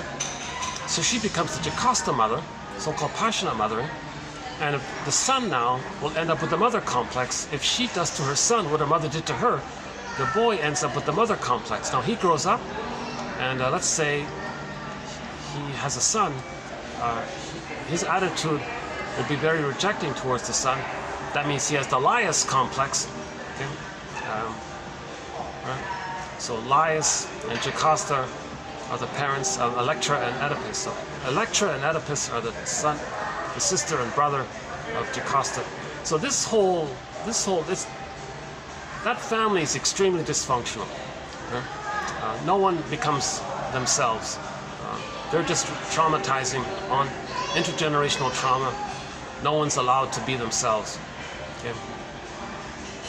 So it all starts if the mother, well, we don't know where it starts, but wherever it starts, at some point, let's say the mother has a child and she used the child.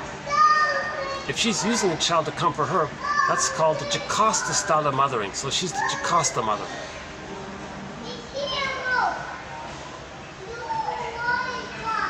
Again, if it's a daughter, she ends up with the electric complex.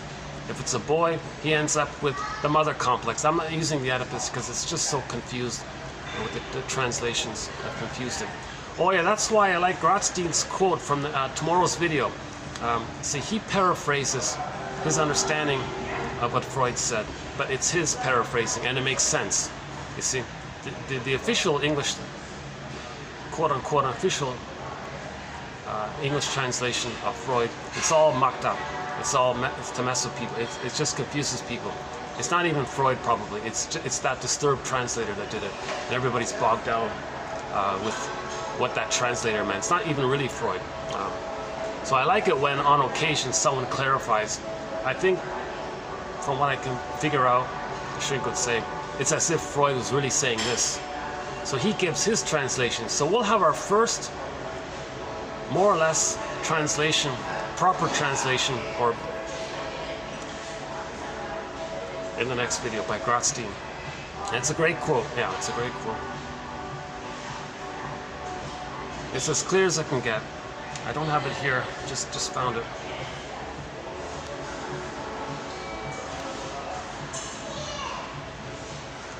So no boy wants that. No boy wants that over-attachment with the mother. Every boy wants to receive mother's love and be himself, but the mother refuses that. Then the boy is forced or compelled into this negative marriage. So he's married to mom. That's what that means. The boy didn't want that. Forget about pop culture. It's all distorted. It's all distorted. It's all perverse, distorted by perverted people. It's not like that. Okay? The more the mother's love is unavailable, the more that, let's say it's the son then, right? Or the daughter, the more the child is looking for mother's love. He's going to cling to her, searching for her. So he's like, it's an addictive attachment. He's looking for the crumb. So the baby must attach to the mother. No baby would make it on their own. But what if the mother's shaming him? So he's got to like attach to her. He's going to become her. That's the closest way he can get some connection to her. He's got to be married to her, like become her in effect. So in the fairy tale, it's that negative wedding. That's the Jocasta style. Okay, so the son no child wants that. Okay, boy or girl, no child wants to be abused by the mother and force that negative symbiosis there. This negative enmeshment, being stuck in the tar pit of a negative symbiosis with the mother. The mother doing it because then she always feels power over the child. Rothstein says that the mother's using the predator-prey thing on, using it. I don't want to go with that terminology, but I mean, the mother doing that means she was very traumatized because that's what happened to her. When that daughter herself, when that mother herself was a baby, the mother did that to her. So she's replaying what happened to her. So her mother enmeshed her, she enmeshes her daughter, and that's called intergenerational trauma. So we can say, if we want to slightly clean up the pop culture confusion, we can say it's the mother that wanted to marry the child. At least it's closer. It's not accurate, but it's at least a little bit closer to the causality here. The mother disturbing, frustrating the child causes the child to become stuck to her. The child didn't want that, but in the story, in the misinterpreted storytelling, the boy wanted to be like, no, ridiculous. That's absurd. That's perverse. That's distorted. No, baby. That's disturbed. That's a perversion, disturbance of the severe abuse and trauma. To say that. Now, somebody saying that, that's a sign of their trauma. You see, somebody saying that, that's a sign of their trauma. They're angry. They're very angry at the mother if they're saying such a thing. And they want to mess with people by saying it like that.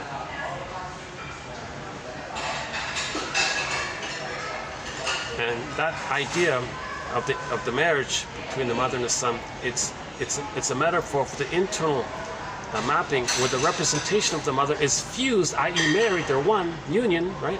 Marriage union, they're one there. So in the beginning, the baby and the mother are one. So that never got a chance to differentiate, hence the marriage is still there. Okay? But no child wanted that. Of course, the child wants the proper love in the beginning to leave her, but he doesn't want to go back into that. He wants it originally.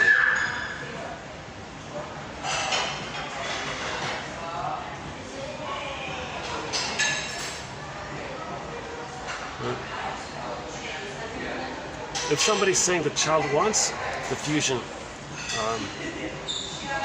that's a sign of trauma that you didn't get it. But they're talking about like the love between the mother and the baby love, not some physical thing later on, nothing like that. So that's why I've avoided the whole confusion about that story. So if the mother traumatizes the son, he ends up with the mother complex. Okay? And the mother passed away, he had the big belly to link as a teddy bear to the mother, a link to the mother. So he's carrying his mother around with him. That was Mudman's interpretation of the guy's massive belly that he developed when the mother died. You know, if the mother does that to the child, she ends up with the electric complex, meaning a complication with the mother, meaning she may transfer her age of the mother onto men. So a woman with the electric complex may displace the rage of the mother onto men and really hate men and blame men all the time, blame the father and have a hard time with men, but it's really the mother, but they can't place it to the mother because they've become her and they can't leave her without her love. So they're being loyal to her, waiting for her to to provide the love, but first the child's got to save the mother, but he can't. So there's a complication there, and the anger at not getting mother's love, they're going to displace onto the father, later onto men. So a lot of women with the electric complex are going to be very angry at men, meaning the mother.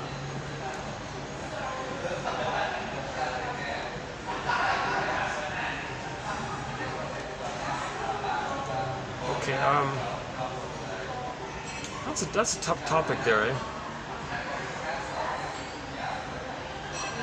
Experiencing the daughter as an extension or double of the mother herself. And so in sitcoms we see that, right? Like the middle-aged mother dresses like her teenage daughter and they want to hang out together, be buddies. Okay, next one here. Ghosts in the nursery refers to the unconscious repetition of the past and the present. The crying infant in the cradle unconsciously represents in the parents' mind their own unheeded crying when they were small and vulnerable themselves. You see, that's a key quote there. Although the therapist and his client were aware of the power of repetition compulsion, they were unable to fully analyze their respective struggles to overcome their past and not to repeat it, i.e. it's an enactment. So that's called transference acting out, transference neurosis. Long ago it was called transference psychosis. The two people are in a some kind of foulée droit. So if the person feels that they couldn't help it, that conveys the pain they felt with the mother. That's got to be the interpretation. Oh my God, this great pain I felt with the mother, it's coming up here. And so the goal is to mourn the loss of not having a loving mother there. Hence you need help and consciousness. Okay, next one here. Having never known adequate parental mirroring, narcissist can only seek his own image. So that's one way of saying it. Another way of saying it, right? Narcissist can only know. He's searching to be seen by the mother. So he's trying to be his own mother, to see himself. Something like that. Another one with narcissists here. Major threat, the narcissistic pattern. Another one here. Narcissistic people, or those with the narcissistic pattern, do not see others as separate and independent of themselves. It is themselves that they love in others. Okay. So that's similar to the mother and the daughter. The mother has the daughter. The mother doesn't love the daughter for herself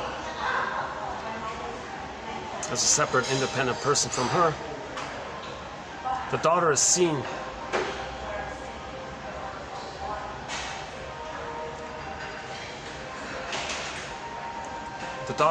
as the mother whom she loves. The mother loves herself, the daughter is her. They are opposed to anything in other people that is different from themselves, because they see themselves as the only possible reference, as a narcissist. So the daughter might, oh yeah, one quote was the daughter was enraged that she would wear different kind of clothing style or hairstyle.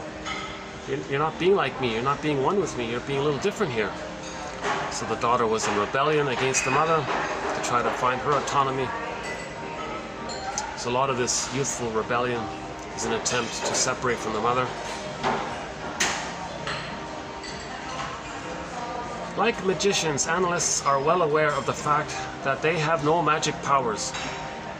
If they pull a white rabbit out of a top hat, the rabbit was already inside it. It was a matter of know-how, not magic. Not the best metaphor, but I threw it in here anyways. Like magicians, therapists are well aware of the fact that they have no magic powers. Just like the magician on stage has no magic power. If the magician on stage pulls a rabbit out of a hat, well, the rabbit was already inside it. It's just a matter of knowledge about it, not magic. Similar with the therapist. He has no magic powers, but he knows about repetition compulsion. He knows about transference. He knows about projective identification. He knows about reenactment. He knows about negative magic gesture. He knows about the two ways the reenactment can take place. He knows about separation anxiety, psychological birth issue. He knows how it feels. He knows about the nameless misery, psychotic pocket, becoming a self-saboteur, leading to NTR. So he knows a lot of these things. It's not magic. Last one here. Wet nursing in 18th century France as a necessity for the urban artisanal classes. Rousseau. Okay, way to go, Rousseau. Rousseau's call for a return to breastfeeding, indicting the socialite mother of the upper classes for her irresponsibility and lack of maternal feeling. So apparently this guy, long ago, this guy went on a rant against the 1%, the women who didn't hold their babies. That's part of the plunder system. If the babies are removed from their mothers, the baby's enraged that someone, the mother, took away their mother. They're enraged and create an image of a monster that's repressed. That's needed for the psychology of pillaging. Because the mother caused that pain. Okay, so just quickly. If the baby's removed, we did a quote about the Ouroboros, the snake that bites his tail, as an image of the symbiosis that's needed, that is just the mother and the baby in this cycle there. Between birth and 4 to 5 months, if the baby's removed from the mother, even at birth, let's say, that's a birth trauma. The baby's going to think, whoever took me away from my mother,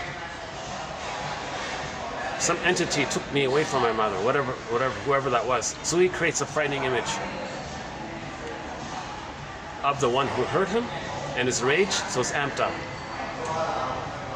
That leads to a thing called stranger anxiety. So one version of this theory about stranger anxiety is whenever the baby's removed from the mother, either at birth or between 4 to 5 months, during that early time. So the example was the father picked up the baby. The baby and the mother are meant to be just the two of them, like that snake image biting its tail, that Ouroboros image, that circular thing. It just means there's nothing outside. It's just the mother and the baby. So that's a pretty graphic image for it. Okay, because that circle is kind of like still being pregnant. It's like an egg. It's like a womb. Babies need an extended womb. If the father picks up the baby, like 2 days later or whenever, and the father says, "Hey, baby, look at me. I'm your father." Baby says, "Well, whoever you are, you took away my mother. I froze up. I think I have no mother, and you caused that. My rage I'm going to put onto you. It's going to be blotted out." That leads to stranger anxiety. So the baby creates a boogeyman image of his father, or the mother, or the grandmother, whoever does it. So that when the baby's removed, he's going to create a frightening boogeyman image already. It's called stranger anxiety. So that's done on purpose, because later on, when someone says, so the mechanisms, goddess and demon now, in the imagery, the trauma caused that. We repeat the trauma. Someone says later on, we want the stuff on the other side of the lake. And then they use propaganda to say, oh, they're frightening all this. That click, goddess and demon imagery. Okay, someone says to them, remember when you were a baby and you were traumatized and you thought in either or terms? and you want to reenact it? Well, your innocence you can see on the other side of the lake. You can be the aggressive mother. Mother exploited you, gave you emotional poverty, didn't care. You can repeat that by exploiting over there. There's poverty over there, and you don't care. You're replaying what your mother did to you. So, in order to pillage and plunder, the babies are traumatized. So babies were removed from the mothers. Okay, so the 1% or whatever, socialites, they wouldn't hold the baby because that traumatizes them. They would make some excuse. They create some kind of excuse. Or they would create a setup that would prevent it. Because unconsciously, they're perpetuating the trauma. We became homotraumicus. Part of being homotraumicus is the perpetuation of the trauma, intergenerational trauma. We're homotraumicus. So theory was 10,000 years ago. 10,000 years ago.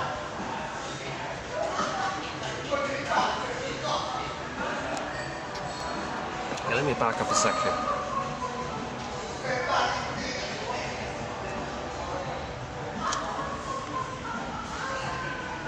Let's start with Diese Welt. Let's start this with Diese Welt. Here's a song called This World, or Diese Welt in German, by Katja Epstein. Let's play this one first.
Saying basically is our world may be just this one little speck of dust in the universe, but hey, it's our world. And besides, all the other specks of dust are so far away. So what do we want? Do we want our children to play happily on the beach, or do we want them to be exposed to dying fish stinking up the beach? Tuna dying, whales, now seals and dolphins are dying on the beach. So what do we want? It's our world. So she's just reminding us that this is our world. Number one. Number two, documentary, What If Earth Were Unique? Meaning, of all the trillions of specks of dust in the universe, what if, just maybe, what if, there's only one speck of dust that's just the right specific distance from a sun. All right? Not too close, not too far, not too hot, not too cold. Just that unique spot that allows for, you know, the muck and the bacteria, H2O, water, life forms, the cells, things are evolving. And just because of that unique conditions, and then billions of years, all the life forms, more billions of years, more life forms, billions and billions. Then the monkey line comes along. More billions of years, then the hominid line comes along. Okay? So, and then one adapted. One adapted. His name?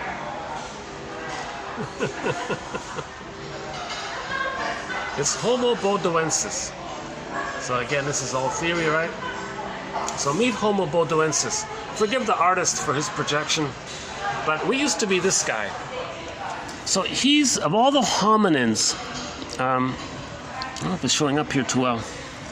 So when the hominid line developed out of the bush of the monkey line, eventually up to the hominid line, the one that's sort of the smartest one, I guess, meaning the one that adapted, was this guy, Homo bodoensis. This is us. We used to be him. Now, Homo bodoensis was around for 1 million years. Peaceful guy, joyful guy, not the way the artist is depicting it, right? Homo bodoensis was easygoing, relaxed, playful. Okay. So Homo bodoensis was a playful, easygoing, long life, very healthy. We can all live like nomads, or I nomad at you and you nomad at me. So Homo bodoensis adapted to things, and then it took him 1 million years. It took us, to put it this way, it took us. We're Homo bodoensis underneath, and it took us 1 million years to develop the cortex. And then we called ourselves Homo sapiens. So this took place about 150,000 years ago in what is now the northeast of Congo, they said. And now Homo sapiens, Homo bodoensis, it was global village. The temperament was kind. The temperament was affectionate. There were some squabbles about mating and all this, but there was no over the top. There was no envy or Schadenfreude. There was no grandiosity or arrogance, and it was a normal state of affairs of I'm okay, you're okay. They're all Homo bodoensis, meaning all one family, the same one species, and we're from that. So when we became an evolved version of ourselves, now called Homo sapiens, at that time we got the cortex. So then we spread around and settled into different places. And then because of diet and so on, the sun exposure, there were trivial biological variations over the 200,000 years, whatever it is. We're still Homo bodoensis underneath. We're still Homo sapiens, but because we're living in different places, sun exposure affects the melanin, which affects the color of our eyes, hair, and skin tone. So that's all it is. It's a trivial biological variation of a superficial trait related to the sun exposure, right? Some lost their tan, hair color, eye color. It's a sun issue. And then maybe diet would affect physicality, maybe lifestyle, maybe a little personality. But this is kind of superficial. We're still Homo bodoensis underneath. Okay, so 150,000, and Homo sapiens continued with the tradition of Homo bodoensis of giving their babies a secure attachment style. So the natural temperament of Homo sapiens was like the bonobos. Okay? Not exactly. Oh, sorry, not the bonobos. Not exactly like the bonobos, but similar to. We continued the way Homo bodoensis treated their babies. So we had a calm temperament. Joy was at the console. Long life, relaxed, easygoing, friendly, affectionate, one family. It was a global village, right? So we had a tolerant personality in the global village. I'm okay, you're okay. Homo naturalis, it's natural. So we evolved to that natural state. Recognition that we're all one family. The recognition that we're all one family. I'm not crazy about Steve Behrman's idea that we're all cells in the body of humanity. I find that a little too eerie or something. I don't quite get it. But I get the idea if you really pause on it. But meaning we're all members of one family, this field, of one family, we're all. So we had that, right? Now the issue is when we spread around, and settled in different places, and developed our unique languages and all this, and then we were still one family. That's okay. But the issue was 10,000 years ago we discovered agriculture and farming. That traumatized us, in effect, because we couldn't manage the overstimulation of the serotonin. So when something gives us, when the organism feels safe, they get serotonin. Now we won the lottery, like whoa. So, but we didn't manage it. So we got accustomed to it. So we got this huge boost in serotonin over on top of the natural serotonin baseline of the mother loving the baby. We got this extra level. So when you get that, and when that dissipates, again, serotonin means you're safe. Again, the food tricks, when the mammalian part of the brain perceives that the organism is safe, the mammalian part of the brain sends the person serotonin. Okay, so the feel-good feeling of safety releases the serotonin. It's a good feeling because you're safe. The food gave it that. Right? So we got that extra level of serotonin. Now, serotonin makes you feel safe. When it dissipates, like that, the food thing, this extra surplus that you have now, this abundance that's over above the safety of the love thing, then when that dissipates, okay, then dopamine for the chase, serotonin for the catch. Because if the serotonin dissipates, I'm talking about the surplus serotonin. When that dissipates, then you feel a little stressed. You feel less safe. We forgot, right? Maybe our timing issue wasn't developed too well. Maybe we couldn't remember.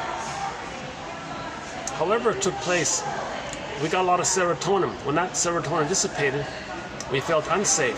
When we feel unsafe, that's stress. When the stress, and to click in dopamine. Dopamine for the chase. Dopamine, it's the exciting feeling, the pursuit one, anticipation, that when you get something, when you get the surplus thing, the getting of it will release serotonin. Hence dopamine for the chase, serotonin from the catch. That's just sort of my overly simplified summary of it. Loretta Brunning teaches this material about serotonin and dopamine in her book called, in her trilogy, Meet Your Happy Chemicals, I, Mammal, and Beyond Cynicism. She simplifies it.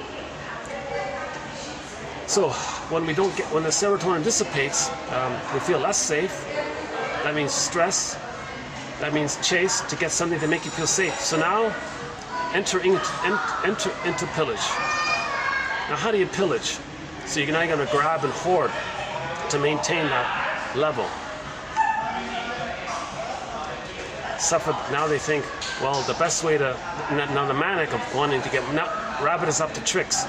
Now there's this voracious greed of the addiction. Then a dramatic thing took place. The babies were removed from the mothers. Enter homo traumacus. We became a traumatized version of ourselves. That's the issue. So we had it. We had homo naturalis, global village, tolerant personality, one family. We had it. And 10,000 years ago, we didn't manage it very well. We got overstimulated. So we got traumatized version. So in the idea of wanting to pillage, the idea was, well, if the babies are traumatized, they're going to think in either or terms. Repetition, compulsion, do to others what was done to them. So traumatize the babies, then say to the babies when they grow up, remember when you were a baby, you dealt with the pain with either or thinking, goddess and demon imagery thinking? Well, we want the stuff on the other side of the lake. We're on this side, they're on that side. Click, click, goddess and demon. Okay, like the guy recently, Garden Jungle. Just create some imagery of danger and safety, right? And today, so we heard about it last year. The guy said to the new recruits, dear new recruits to the plunder system, just keep two images in mind. Garden and jungle. Click, click. Okay, he's tapping into the unconscious imagery. And when that's tapped into, what the person's triggered, then they want to replay what caused that trauma. Then they say, well, we want the stuff on the other side of the lake. Your mother traumatized you, exploited you, gave you poverty, sanctioned you, hurt you, didn't care. Repetition compulsion, you identify with the aggressor. See your innocence onto those on the other side of the lake. Okay? Do to others what the mother did to you, repetition compulsion. They don't tell you that what you're doing is what your mother did to you. They don't want you to know that. Okay? They want to exploit this mechanism to pillage. So now the pillaging thing has been going on. Okay, so in order to pillage into the pool of poorly paid workers, they said, so the poorly paid workers do all the work, and I guess it ends up with 20% are the doing it and 80% are the victims of it. Now 80% of the population living in poverty, many of them on $1 a day, $2, whatever it is, $2, $3 a day or something. They're living in misery, pain, doing all the work. A very cruel, disturbed scenario. So we're trying to heal ourselves. So enter the whole long process of the drive for healing. So now we have literature, Ibsen and various authors writing their stories that talk about psychological dynamics. The ancient philosophers, okay, from the past. It's called the Know Thyself movement. That Know Thyself slogan actually came from Egypt, they said. They transferred it over. Now we have some jargon. But at the same time, in the compulsion to pillage, there's an effort to stop it. Like, don't heal. So how do we block healing? Enter religion. Because religion infantilizes people by saying, oh, you're a goddess, the goddess breast is in the sky. Imagine you're one with it, you're safe, that preserves the splitting. So the purpose of religion is to entrench and maintain the splitting, because the splitting leads to the prejudice leads to prejudiced personality is needed to pillage and plunder and all this. So this has been going on for 10,000 years roughly, so we're homo traumicus. Okay? So the idea now is that we have all this wealth of material to heal ourselves. Okay? And I'd like to think that 1001 Windmills of the Mind, if we can somehow get it in everybody's iPhone, everybody over 35, get this collection. This is the best of the best material from this tradition, I believe. Quotes that are understandable, comprehensible, like today's quotes, are not too difficult, right? So we have a thread on self-help quotes. Those are the fluffy ones that everyone knows about them. So we sort of, there's a range in difficulty from the fluffy like the last one was sort of the fluffy stuff. Today's one is sort of more on the difficult end, I think. But it doesn't get much more difficult than this. If you can understand these quotes today, oh, you'll understand the whole collection. I'm sure, I'm confident. Oh, my poor arm. Hold on a second. Oh, Jesus.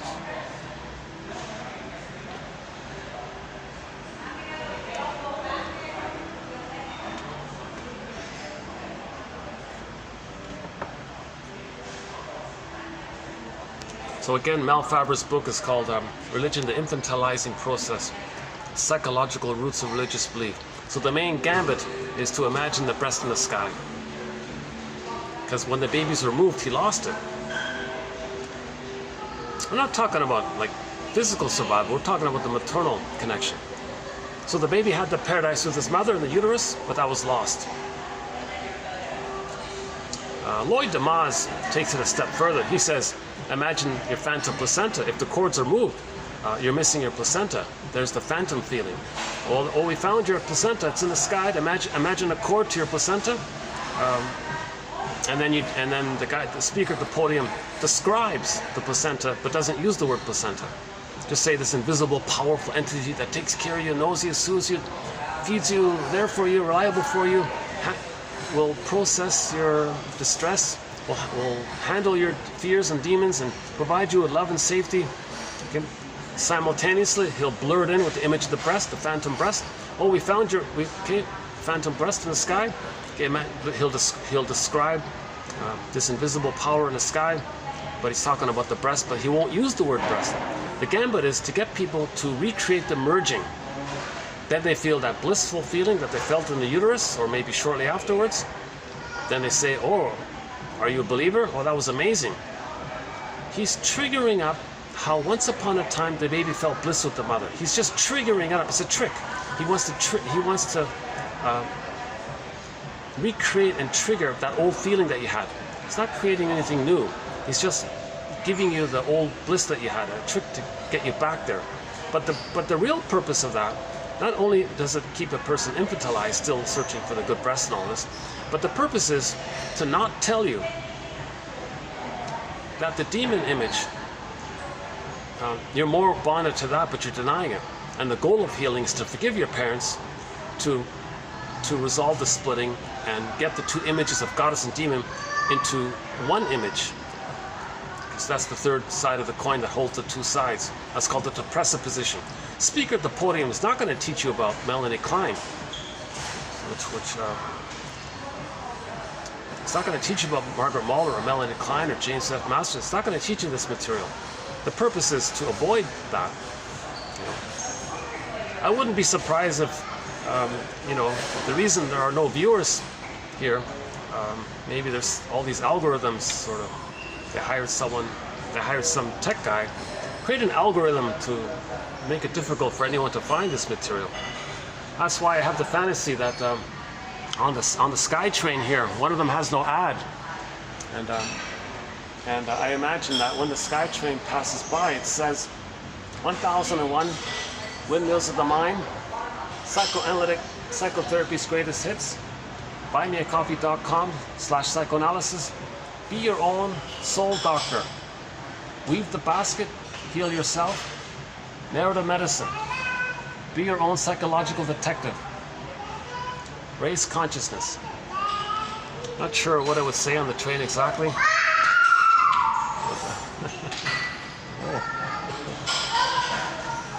Okay, so that kid is doing the rapprochement phase. That kid's probably like she was exploring. She was exploring at a point, and when we heard her crying a little bit, she wanted to make sure her mother's still there. So she ran back to the mother. Mother, you still there? Then the mother, oh, I'm here, everything's safe. Okay, good. Then she'll explore further, kind of thing, right? That kid was probably about maybe just under 2 years old, yeah. So that kid was being the explorer. Now, Voyager, seek thou forth.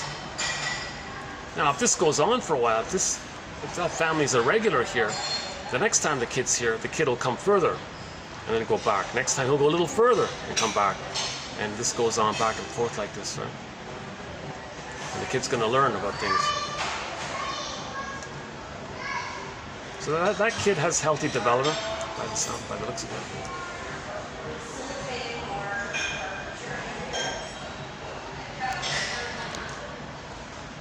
So this thing about, it was about evolutionary gratitude, you know. We all live under the same sun because we're one. We all live under the same sun reminding us that we're one, the Scorpion song. But we're traumatized, we forgot it. We're traumatized, we forgot it. We created a boogeyman image with the trauma and created and add that in with the eat or be eaten, my greed or your greed mentality of the trauma, that now we're traumatized. 80% of the people in poverty. Oh yeah, see, the kid came like a little closer, you see. So now she's exploring a little further, right? Now she'll go back. Everything, and then next time she might even sit on the chair beside me. Right? Oh, what's that guy doing?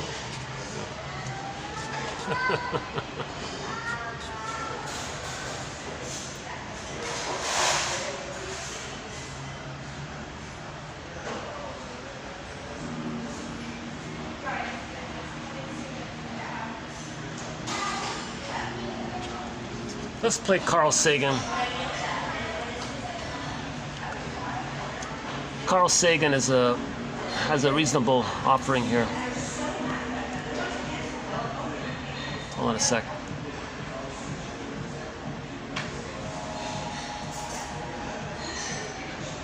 Yeah, here we go.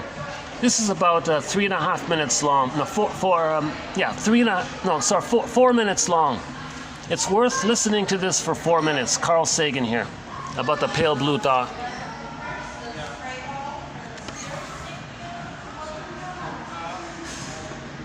Consider again that pale blue dot we've been talking about. Imagine that you take a good long look at it. Imagine you're staring at the dot for any length of time. And then try to convince yourself that God created the whole universe for one of the 10 million or so species of life that inhabit that speck of dust.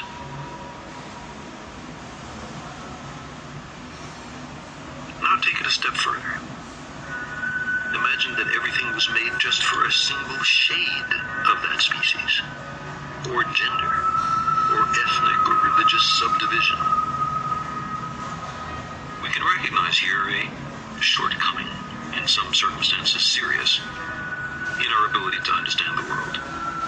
Characteristically, we seem compelled to project our own nature onto nature. We were projecting our trauma outward. Man, in his arrogance, thinks himself a great work, worthy of the interposition of a deity. That's the infantile god of trauma. Darwin wrote telegraphically in his notebook. Narcissus. More humble, and I think truer, to consider him created from animals. Close quote. Evolution. We're Johnny-come-latelys. We live in the cosmic boondocks. We emerged from microbes and muck. Apes are our cousins. Our thoughts and feelings are not fully under our own control. Unconscious self. And on top of all this, we're making a mess of our planet and becoming a danger to ourselves. Reality testing. It's our home. The trapdoor beneath our feet swings open. We find ourselves in bottomless freefall. Repetition compulsion. Be aware of It it. takes a little myth and ritual to get us through a night that seems endless. With trauma, the baby feels like they're falling. Sympathize and understand. We long to be here for a purpose, even though, despite much self-deception, none is evident. When we lose the golden ball, we might think The that. significance of our lives and our fragile planet is then determined only by our own wisdom and courage. That's the moral revolution Are the custodians of life's to meaning. heal ourselves. We long for a parent to care for us, to forgive us our errors, to save us from our childish mistakes. But knowledge is preferable to ignorance. So that's the religion is the Better by far infantilizing to embrace the hard illusion. truth than a reassuring fable. The reassuring fable, that's the illusion. Right? Modern science Fantasy. has been a voyage into the unknown. Fantasy wish A fulfillment. lesson in humility waiting at every stop. Our common sense intuitions can be mistaken. Our preferences don't count. We do not live in a privileged reference. Reality testing. The world isn't oppressed. If we crave some cosmic purpose, then let us find ourselves a worthy goal. Worthy goal is to heal ourselves. Right? The worthy goal is to heal ourselves. If we're traumatized, and the common sense thing is still, well, let's understand trauma. And we had a quote from about maybe 3 months ago. He said that the number one priority of the humanities, the arts, is to study trauma. We're homo traumicas. Let's study this trauma. Now we're talking about developmental trauma. Masterson, one of our mentors, says, don't look for the memories around shock trauma. Build a basket, because you'll really need a good basket if you're going to face those memories. So first weave the basket, then the feelings will come in. As the feelings come in, you'll get different kinds of feelings. Some from the developmental issue, some from the shock trauma, like a birth trauma. Being removed from the mother, that kind of thing.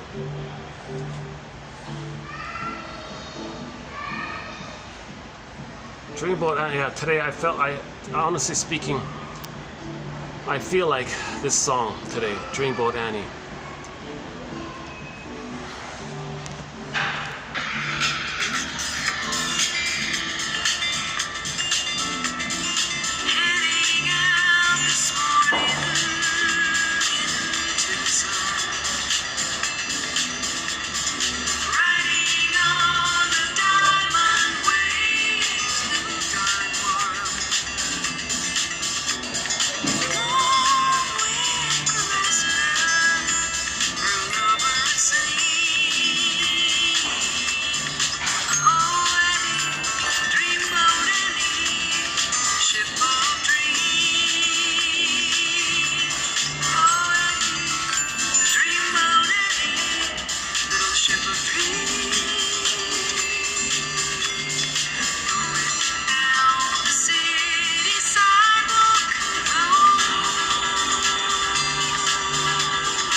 It's a therapeutic turning point. Thomas and Ketchel say, when we can reflect at that moment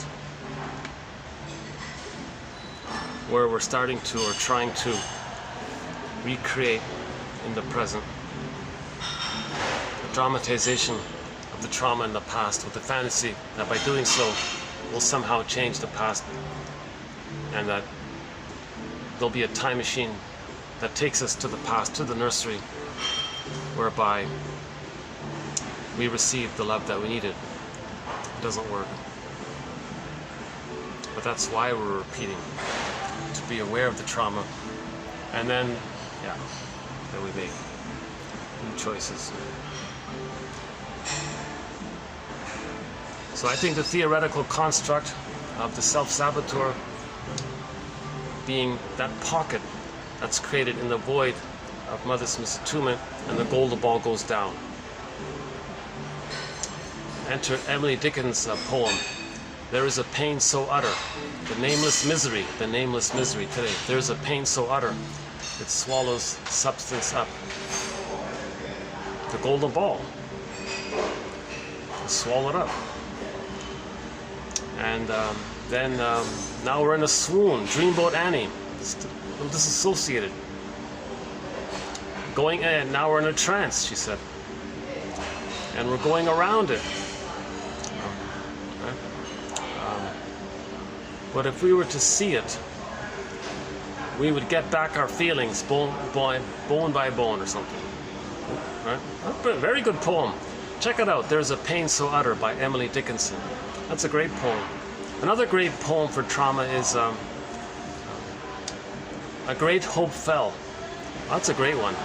A great hope fell. You heard no noise. The wreckage was within. O cunning tale, and left no witness in. Something like that. Look up those two poems. Those are the two best poems we have in our collection. So we have a thread on poems. I think those are the two best ones right there. There's a Pain So Utter and A Great Hope Fell. And there's a third one from Emily Dickinson that's excellent too. If you type in Dickinson in the search engine, it should show up. Dreamboat Annie.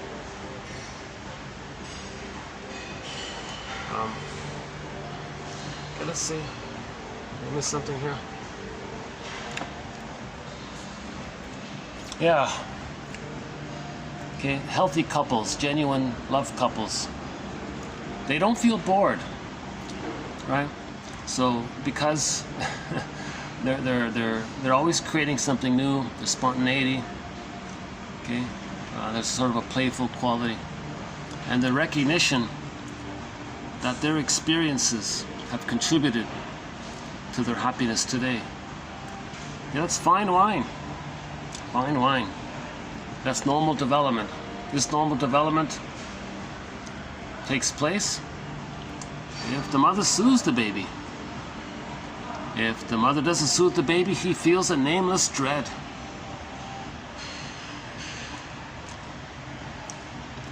Okay, in healthy development, we develop a capacity to love a whole object. Okay, so this means the third side of the coin. And as we get old, that's especially important.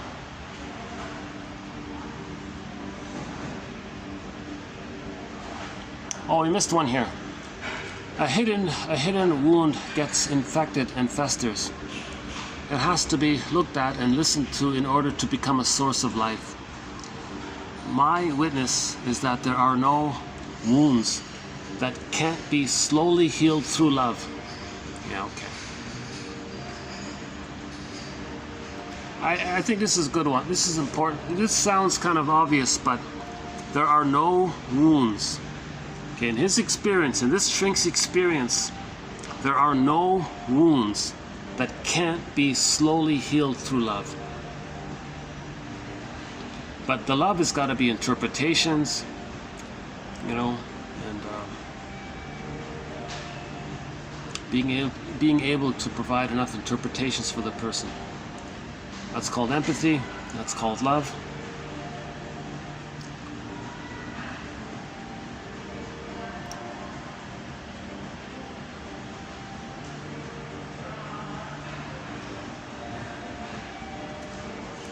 So in narcissism, the other person is just there to serve their narcissism. They're not seen for who they are.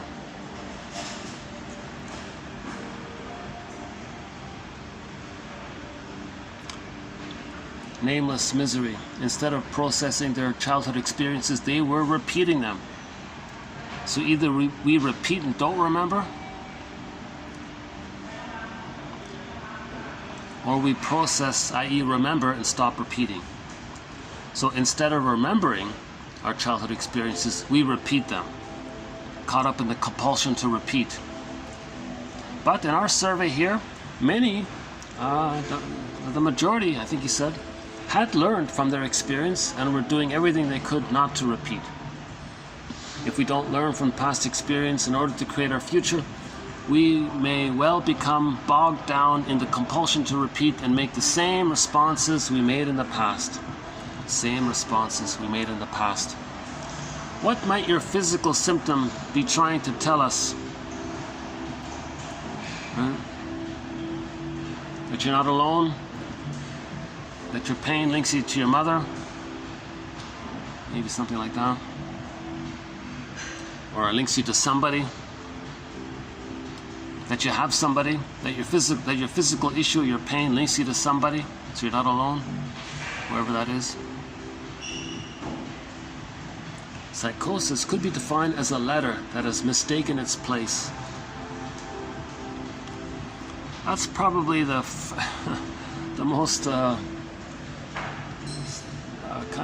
most tolerable way of talking about it, I guess.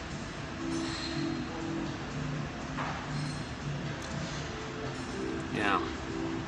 The crying infant in the cradle represents, in the mother's mind, their own unheeded crying when they were small. You see. The baby's saying, "No, I'm not you when you were crying, I'm me crying." Can the mother make that separation? Issue of enactment. Yeah, we talked a lot about enactment recently. Either in 2 videos ago, we talked about enactment by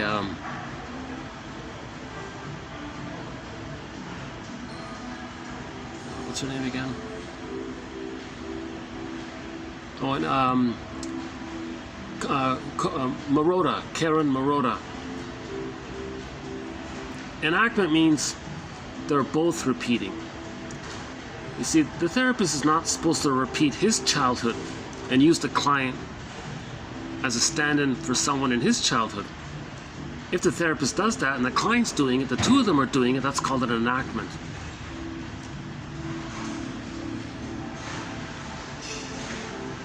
Oh, here's the one on projection. Projection, when people can't own up to their shortcomings, they toss them out onto you and say that you possess them. When someone feels a certain way and so thinks all people feel that way, that can be projection. When we feel something but can't own it, so they say that perhaps you feel it. Yeah. So you feel something but you don't know it, you say, "Oh, I think you feel it, don't you?" Some shortcoming, some deficit. You possess the thing that I can't admit about myself. That's called projection.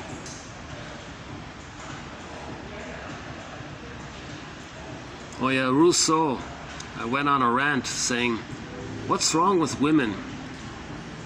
They're not being mothers anymore." And he's talking about the wealthy ones, right? The 1% or whatever.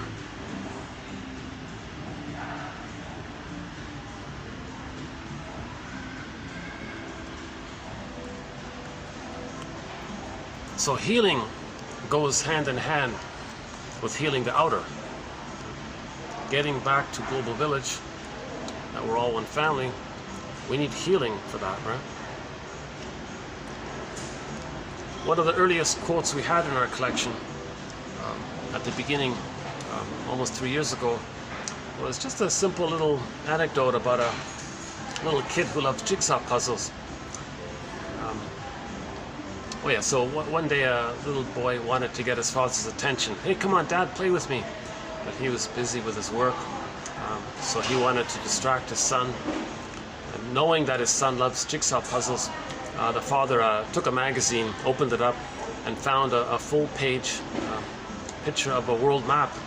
And he believed that the son had never seen a world map before. So he took some Scotch tape, ripped that page up into little pieces, and said, "Hey, son, here's a bunch of little pieces and some Scotch tape. I want you to fix the world, repair the world," knowing that the son never saw a world map before. The son's very excited. He runs off. A few minutes later, comes running back with great excitement.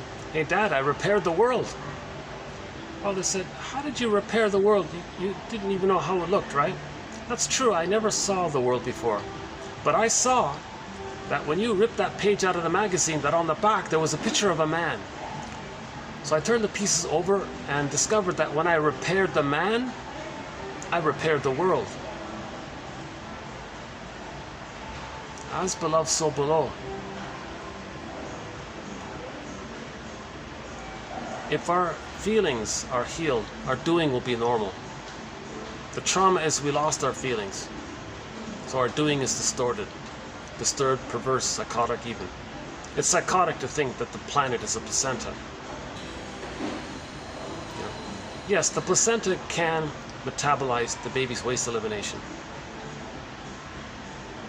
But then to transfer in your fantasy that the planet is a placenta, so people dump 10 billion tons of plastic into the ocean. And about a week ago, dozens or hundreds of seals and dolphins washed up dead on the shore. So in other reports, there were whales and tuna, and then regular fish.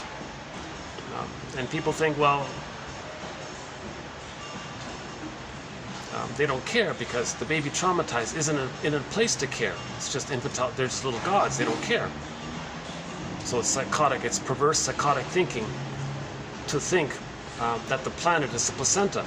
So if we pollute, okay, to symbolize that we didn't get our metabolization needs met, either literally in the womb by the placenta because it was removed, the cord was removed too early, or metaphorically where the mother soothes the baby.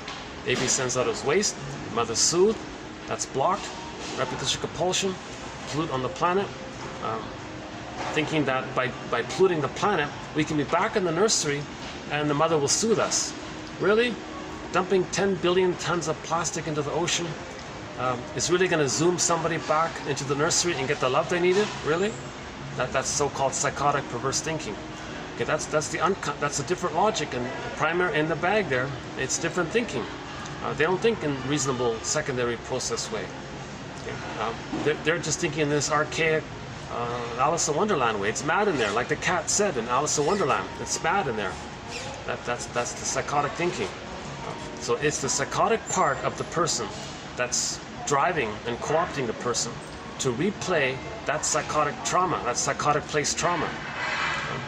So we do a thing called the 41 ways. I'm wondering if I should run through it here. Let's see. How are we doing here? You know, now it's calmed down, right? Oh, now they all left, huh? Well, that must have been some kind of like a group thing. Yeah. I think that was a group function. How are we doing here? Let's see. 4:20. My camera's giving me extra time, so maybe. Oh yeah, I never know with my camera. This camera might just suddenly cut out at any minute now. If that's the case, let me say thanks very much. This has been TQ 2659-60. If it does continue, maybe I'll.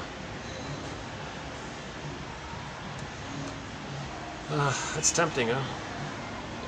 It's a lot of work. It's a very draining thing. The 41. We now have 41 ways. We can see the sum up of individuals transferring their trauma in the nursery into the present. The summed up version of it. No, I'm not going with So I agree with those who say, no, it's not some collective unconscious. There's no unconscious separate group mind causing this. No, we're just seeing the summed up results of individuals reenacting their trauma. Okay, so if 90% of the, or if many, whatever, I don't know. Well, North America is 90% of the people, right? So if 90% of the people in North America, and then half of them, yeah, interesting about the 20%, right? So all those who are very traumatized very early on, they're going to pick up the phone. Hey, stock lady, or whatever it is. I want to pollute. Buy shares in those who pollutes, and I want to profit, because they want to replay and repeat and reenact the disappointment. So when they pollute and make money, does that change what happened? No, they're going to be disappointed. So they're going to replay it, repeat it. Baby had distress, mother didn't soothe, baby wanted to send out waste, want to get good. Stock lady, I want to pollute and make money, profit. Money being simple for mother, money, profit, matter, money, material. Okay, so and this has been going on. Okay, hold on. Give me fast forward this 1 minute. Let me get the list here. Let me pull it up here. Hold on. Let's see.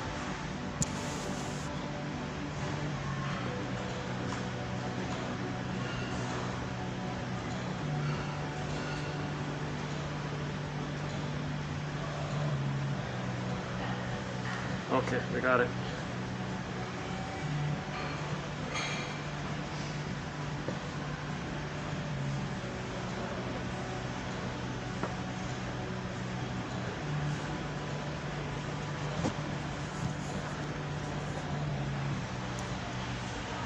Getting the extra time. I don't know if I'll do a complete version of this. It's been a while since we did this. So that's number one, the pollution one. So that's why we pollute. To replay how the baby's distress and the waste elimination didn't get metabolized. We didn't get the love to soothe it. It's edgy. This is an edgy theory. I get it. This is very, very edgy. And I wish I had a better vocabulary. I wish I were more articulate and more calm. Again, my disclaimer, I haven't been analyzed. I have anxiety. Yeah? So it comes up easily. It's even amplified in the camera, I noticed. I'd love to be analyzed. I'd love to fix my story. Have the conditions to be able to weave the basket and get back my golden ball, feel more embodied, make more sense. So I'm dealing with. I'm also trying to self-cure, right? So I'm trying to weave the basket by finding these quotes and sharing the quotes. Okay, number two, the ecology. So the baby and the mother had a certain sort of ecology together, like a natural attunement and reverie. It was ecological between the mother and the baby. It's supposed to be natural, right? That's damaged. That was broken. Hey, stock lady.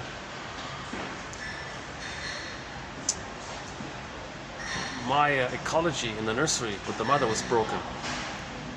Something in the present. I want something in the present that can sort of symbolize that. Hey, what if I destroy the ecology? Who destroys the ecology out there? Stock lady might say, oh yeah, so-and-so, they drain the lakes, drain the rivers, messes the ecology up. All the fish die and all this, and oceans heat up, water vapor, and then livelihoods are destroyed. The whole ecology kind of gets mucked up. Yeah, okay, that sounds about right. Fine, buy me shares in that. Number three, feeling diversity. Oh yeah, we did the example about a company who wanted to make a quick buck by destroying the ecology.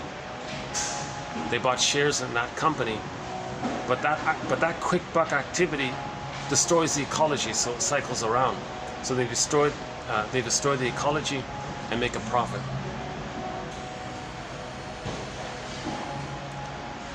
Number 3 was feeling diversity. Hey, stock lady, my feeling diversity got smashed, meaning squelched, repressed, and he felt that's a pain. Stock lady, what can symbolize diversity outwardly? Oh yeah, there's biodiversity. There's diversity out there, isn't there? Well, stock lady, who destroys the diversity out there? Oh yeah, so and so they made the woodpecker become extinct. Oh really? Very sad news. The black-billed woodpecker is now extinct. This beautiful bird, this woodpecker, the one the artist based his character, the cartoon character Woody the Woodpecker on, the black-billed woodpecker. So that destroys the diversity. Maybe somebody overhearing all this, hey, don't you care that you're polluting and destroying the ecology, breaking the diversity? The person will be enraged. Care? You're assuming that I got enough love to care. I didn't get enough love to care. You're not showing any empathy for me here. So they're enraged. That's the stinger, sorry. So number 4 was about not caring. Care is a developmental result of the baby having been loved to reach the place of care and empathy for others. They didn't get that.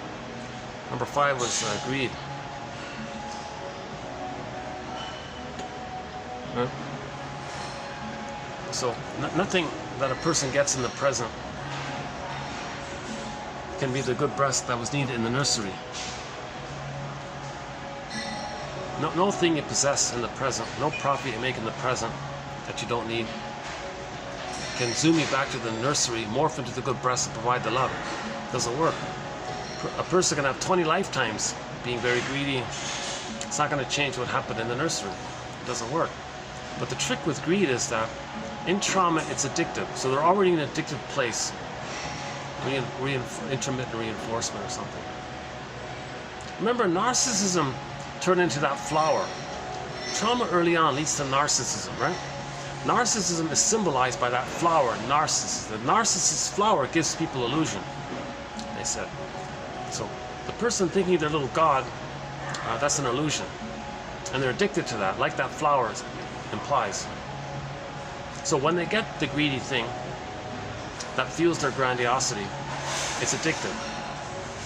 When they act out of grandiosity, it's addictive. Now the added trick of it, the added thing about this, when they do possess the extra thing, like what happened 10,000 years ago, they get a blip of serotonin. That serotonin comes from the possession. It's going to dissipate quickly. The safety's lost. They feel stress. That means they're in danger. Dopamine. Quickly pick up the phone. Oh, stock lady, buy me more shares. You know.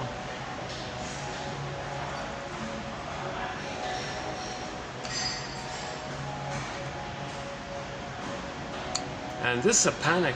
Yeah, let's put a footnote here about this AI thing. Somebody said that if AI is going to be the unconscious for technology, if we have all this technology out there, and AI is going to be basically technology's unconscious. So technology is going to be driven by this AI underneath it. But who's programming this AI? People who don't even know their own unconscious. So their unconscious agenda can slip in, right, in their programming. And if they're enraged and angry and have blind spots and all this, then the technology might be the proxy for the programmers. A lot of geeks are very angry underneath. You know? So that was one point about this, that you have to be careful.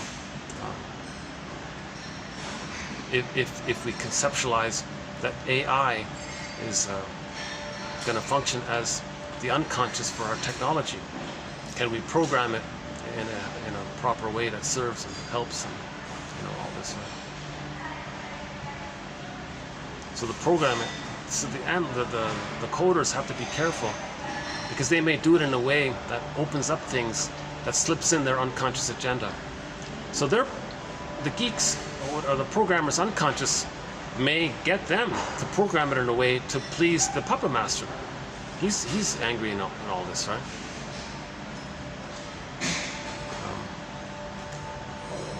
The other point about AI was somebody said that it just accelerates things. Like whatever we have, it just accelerates it.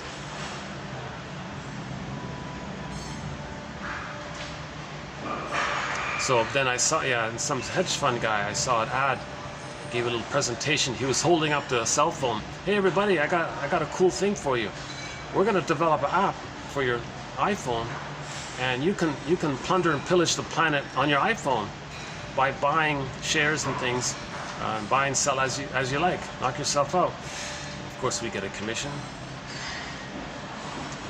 So that'll accelerate the pillaging and the plundering.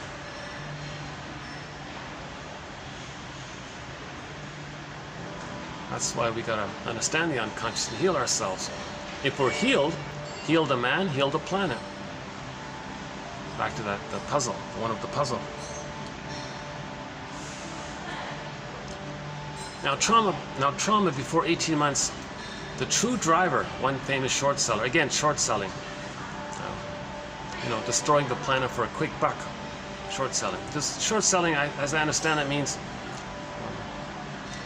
you make profit by destroying something. You short sell, like you sell short. When you destroy something, you make a profit. That's called short selling. Something's good, and you want to actively destroy it for the purpose of making a profit. So that's called short selling the planet. That's the pillaging the planet, short selling the planet. So a famous short seller went on camera, I guess about a half a year ago, a centenarian guy, 100-year-old guy or something. And he says, oh, I love doing this. Not for the greed. You think it's about greed? Really? Seriously? You think it's about greed? It's not about greed. We told you it's about greed. Greed is just a tool. Greed is just like a tool. The true driver of short selling the planet is envy. The main emotions for the stinger personality patterns are hate, greed, envy, spite, vindictiveness, schadenfreude, injustice collecting. They count more losses. Sour grapes, contempt. But the main one, the number one driver of all these is the envy, hatred of the good. A shorthand for this is that the baby can't tell the difference between the breast and his experience of the breast. If the baby's experience of the breast was that the breast hated all of his goodness, he identifies with the hating breast and becomes that for the attachment. So to stay safe and attached to the envy breast, he's got to hate goodness to stay safe with the envy breast. So to stay safe and have pleasure and attachment and connection, he's got to hate goodness. Mother destroyed his goodness, so when he destroys goodness, he feels safe and attached and glee. So all of the schadenfreude and attachment is related to the envy. So envy is the driver. Envy wants to destroy goodness because the mother destroyed their goodness. Repetition compulsion. We repeat with the fantasy that by repeating somehow we can change the past. Really? Do you think destroying the planet is going to change what happened in the nursery with the mother? Even if the nanny or the wet nurse or whatever it is tried her best, it's not enough. The betrayal took place already. The greatest hurt of all. Mother failed me. She betrayed me. Basic trust was broken. Enter envy. Trust is a good thing. They can't trust. Baby felt emotionally impoverished by the mother. A stock lady who creates poverty. Creating poverty can symbolize how the mother gave me emotional poverty. The outer poverty can represent the reenactment of how my mother gave me emotional poverty. So my giving poverty outwardly is loyal to the mother who gave me emotional poverty, and I've identified with the aggressor. So I want to give myself emotional poverty, but myself is seen out to others. So give others emotional poverty. So give them poverty, that'll give them emotional poverty. So 80% of the people are in poverty by the 20% doing this, roughly. a sign of trauma. This is a sign of trauma. 80% of the people on, what is it, $400 a month, just getting by. $300 a month, what is it? And half of them on $2 a month, $2 a day. Something like that. Roughly hundreds, whatever it is, live on 30 a month. Another batch lives on 60 a month. Another 100 a month. It goes up to 300 to 400 a month. And all that's the poverty. Some extreme poverty, but it's all poverty. A lot of people don't even make it past 55 or sad. Is it in Mali? They live on $1 a day. Used to be a wealthy country or something.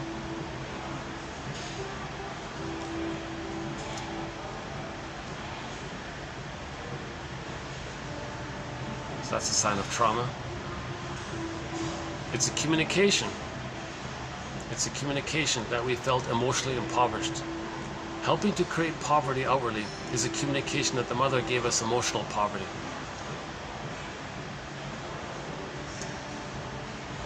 Okay. A similar topic is the baby believed that the mother pillaged and plundered their soul. Identify with the aggressor. The stock lady who pillages and plunders, because that's what my mother did to me. Okay, the sanctioned one. Baby felt a certain trade block exchange with the rubber nipple. The nerve endings were missing between the baby suckling and the breast mother nerves. So there's like a block there, so the exchange was broken. Hey, stock lady, I felt like a restriction in my exchange with the mother. So who creates restrictions on others? Because I felt impoverished by that. So who creates sanctions that creates poverty? And sanctions creates poverty. The sanction that the baby felt with the mother created his poverty. Hey, stock lady, who creates sanctions and that gives them poverty? Okay, so indigenous people are speaking up about this. Yeah, we talked about that several times. I always get a little triggered when I recall some of that. But the indigenous people are very justified in everything they're saying. So what are you doing to us? Okay, hang on. So let's do the next one. So the baby felt his integrity violated and all this. Hey, so the mother invaded the baby's base. Hey, who invades? My mother invaded me. Boundary issue. Nutricide. Baby needed certain nutrients. Maternal, motherly nutrients. That was missing. Hey, stock lady, who destroys the nutrients out there? Like in the soil and the water and all this. Oh yeah. Yeah, good, because my mother deprived me of the nutrients that I needed, the love nutrients that I needed. Well, I want you to buy me shares in those who destroy the nutrients in the soil and the water and etc. Now again, the stock lady and the people, those are proxies. So the person doing this doesn't have to do it directly. They can get others to do it for them, hence the idea of proxy. I think that's going to be the word of the year for 2023. If the word of the year for 2022 was gaslighting by the Merriam-Webster Company, I got a hunch maybe the word of the year for this year, 2023, is going to be proxy. Because proxy means when someone else feels, does, or plays a role for you. So they're doing it for you. Okay, so that satisfies the unconscious. Okay, so stock lady, find me a proxy, find me someone who will destroy the nutrients for me, because I identified with the aggressor who destroyed and deprived me of love nutrients. Mother a sociopath. Baby perceives the baby as a psychotic mother, or if the mother plundered the soul, exploited him, and didn't care, baby thinks the mother was a sociopath. Hey, stock lady, I saw a documentary that certain entities out there act like sociopaths and psychopaths. Well, my mother was like that. Well, I've identified with her. Buy me shares in that, because then I can be her.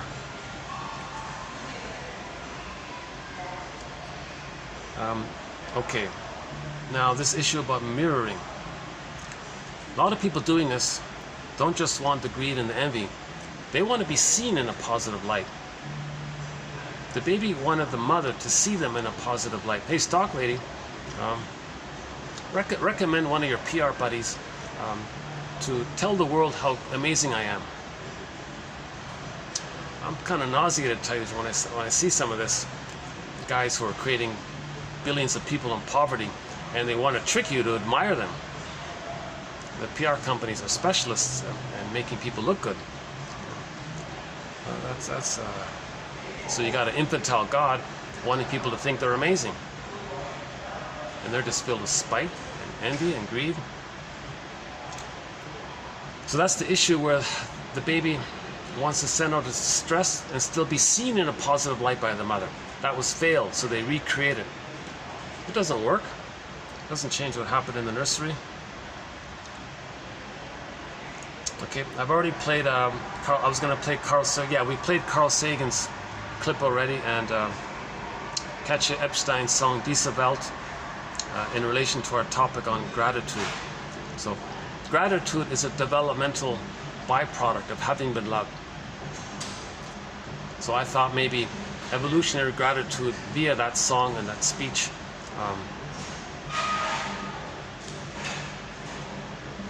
And let's have some gratitude for Homo bodoensis, us. Let's have some gratitude for earlier versions of ourselves. We developed the cortex. Let's appreciate the fact that an earlier version of us that we long ago gave ourselves the cortex. Well, thank you, Homo bodoensis. That's awesome. I can speak now because of you. I thank you. That's pretty cool. For a million years, that's a lot of work. Let's have some gratitude for Homo bodoensis. Another clip I played once was the lady said that the ocean is 70% salt water. She says, what's her name? I forgot her name.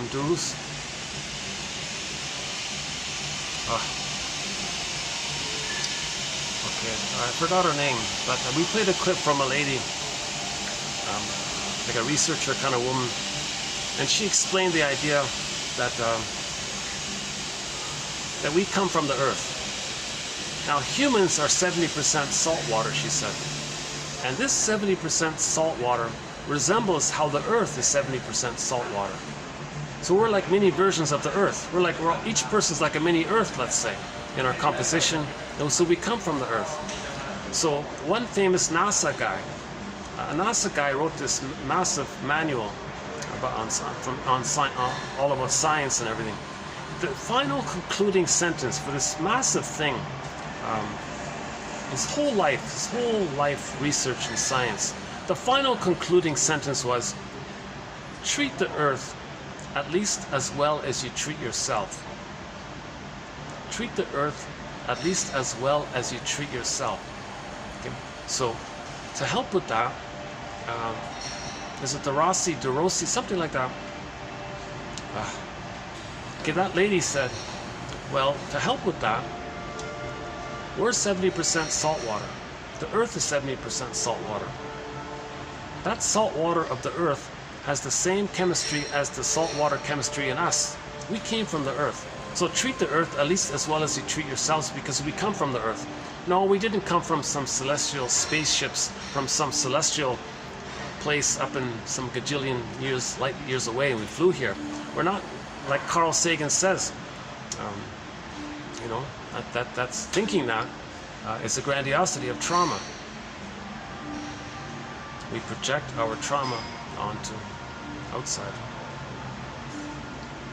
So we talked a bit about gratitude in that one. We mentioned doublethink. In the trauma, in the primary process thinking, mothers shame them, they shame others.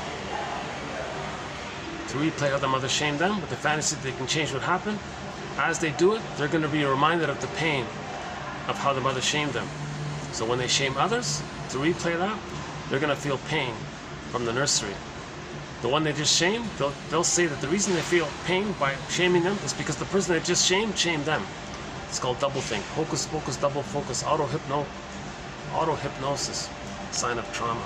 So there's a lot of doublethink going on. Rothstein says that his take of it is, I think, that the idea is that they want to possess the goodness of the one they shamed, and want the one they shamed to possess the badness they feel. Because once upon a time, the one doing this had goodness, and they're trying to get it back. So this goes back to projective identification. Baby felt distressed, mother's supposed to soothe them. Baby lost his goodness. That means the mother took his goodness. He's reversing. Identified with aggressive, it reverses around. Hence his metaphor, the predator-prey thing. I don't really like that with the mother and the baby. But that's his dramatic way of making the point. Yeah, I mentioned at the beginning, we have a lot of good quotes from him. Oh yeah, projective identification.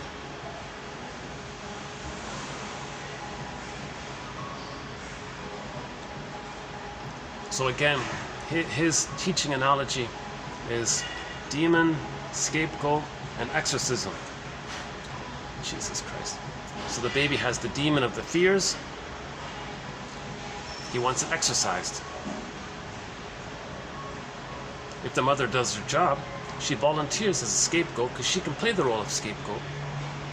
Then the child's demons got exorcised by the mother. That's what he wants. Yeah, I'm still struggling with his example. I'll have to reread that one. So anyways, the prototype of projective identification is baby's distress. Mother's picks it up. That means the mother's feeling what he's feeling because of the fusion. Now, if the mother's feeling what the baby's feeling, that means the mother's going to soothe the baby. But if that's broken, there's your trauma. Then later in life, they want to gaslight others, to coax them and prod them to feel what they're feeling. Because if others can feel what you're feeling, then you're back in the nursery in your fantasy, where now mother's going to provide the love. Hence the games people play, duplicity, logical fallacies, double-think tricks, wanting to own the goodness you see in others and wanting the others to own the badness in you. It's this reversing around thing. So the Ouroboros, so that again, the snake biting its tail in the circle image. That's a key image. Oh, this one again. How the fill-in-the-blank creates fill-in-the-blank countries. So I haven't read this book. How the short sellers, let's say, creates pain, poverty, misery. Because babies felt that with the mother. Hey, stock lady, who creates that? Because my mother gave me that. LIHOP, an acronym. L-I-H-O-P. Let it happen on purpose. Baby set up to fail. If the mother traumatizes the baby so that she can think that in the baby's mind, he's one with her, she never feels alone in her fantasy. So the baby set up to fail for that. Hey, stock lady, who sets up others to fail? It creates the conditions and then lets it happen on purpose. Because the mother did that to me. Mother traumatized me and sits back and watches me fail. Well, I want to recreate that. I want to do that what my mother did to me. And the indigenous people are speaking up. Oh my God, you're creating these conditions for us to fail. We turn on the tap water, and oil gas fumes are coming in. You're dumping your waste, toxic waste around us. You're encircling us with your toxic dumping waste. Then you say we can't fish or hunt. We can't have our lifestyle and our language. You're creating the conditions. Then you're dumping alcohol in our thing. And see, so they were right to speak up. They're very right, and they're speaking up.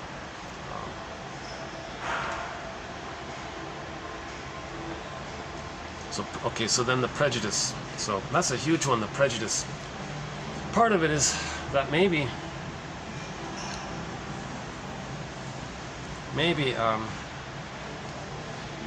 when we discovered farming and agriculture, some lifestyles cause people to lose their passion. So those with the shade of brown tone of skin maybe still had more of their passion.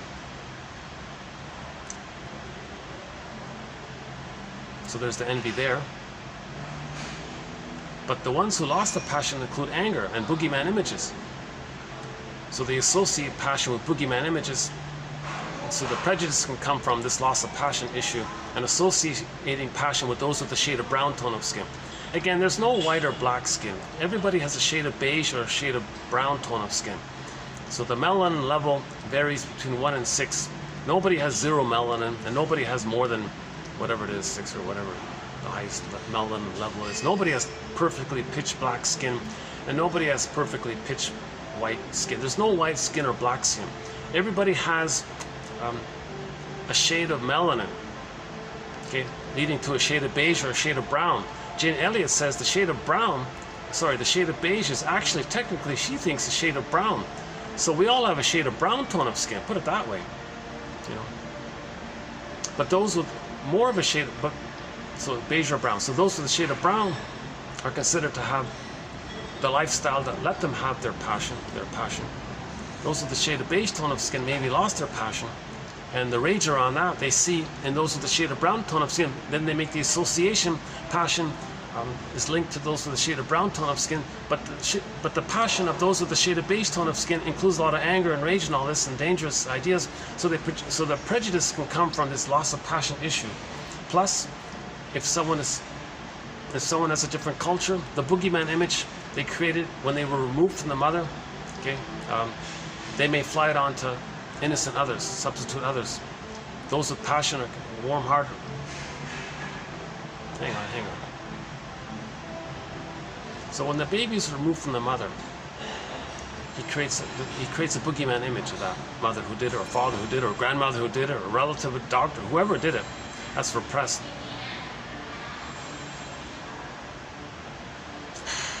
It comes out when the person feels safe. So when they feel safe with a non-threatening substitute other, maybe someone far away, maybe PR says, oh, they're no good, and all of the hype around it, maybe you feel safe, so you say they're no good.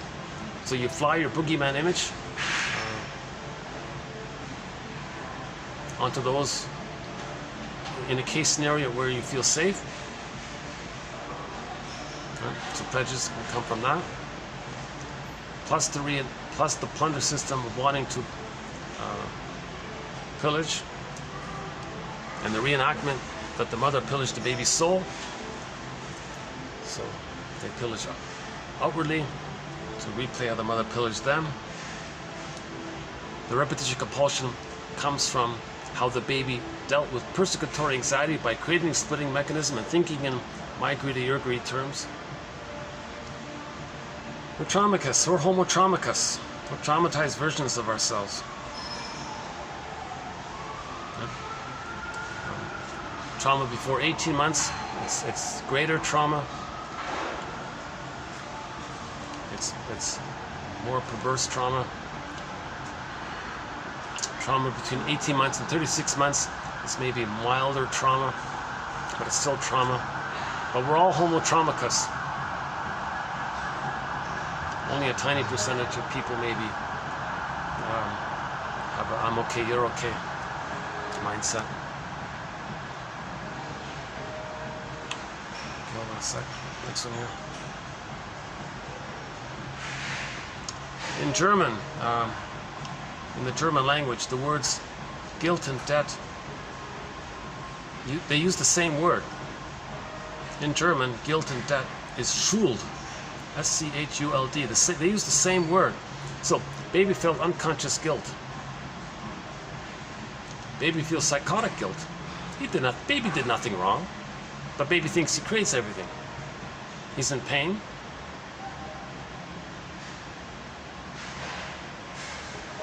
He thinks maybe it's because he couldn't save his mother. Really? Baby's guilty because he couldn't save his mother? Baby thinks that. He feels guilty, unconscious guilt. He feels like an emotional criminal. He committed some kind of invisible crime to his mother, hidden guilt.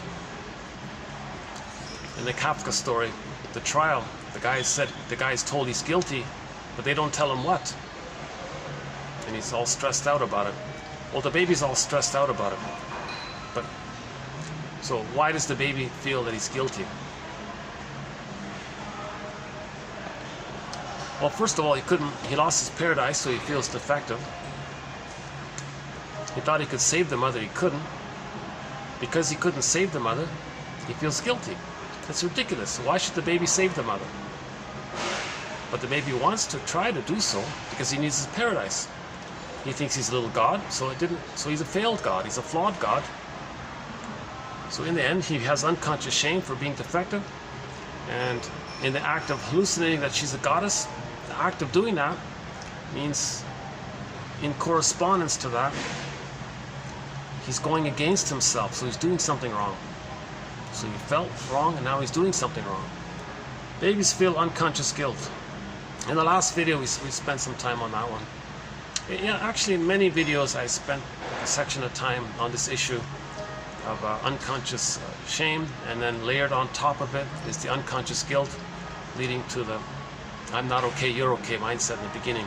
I didn't do it in this video here. Oh, battery's gone. Oh, hang on. Oh, hang on.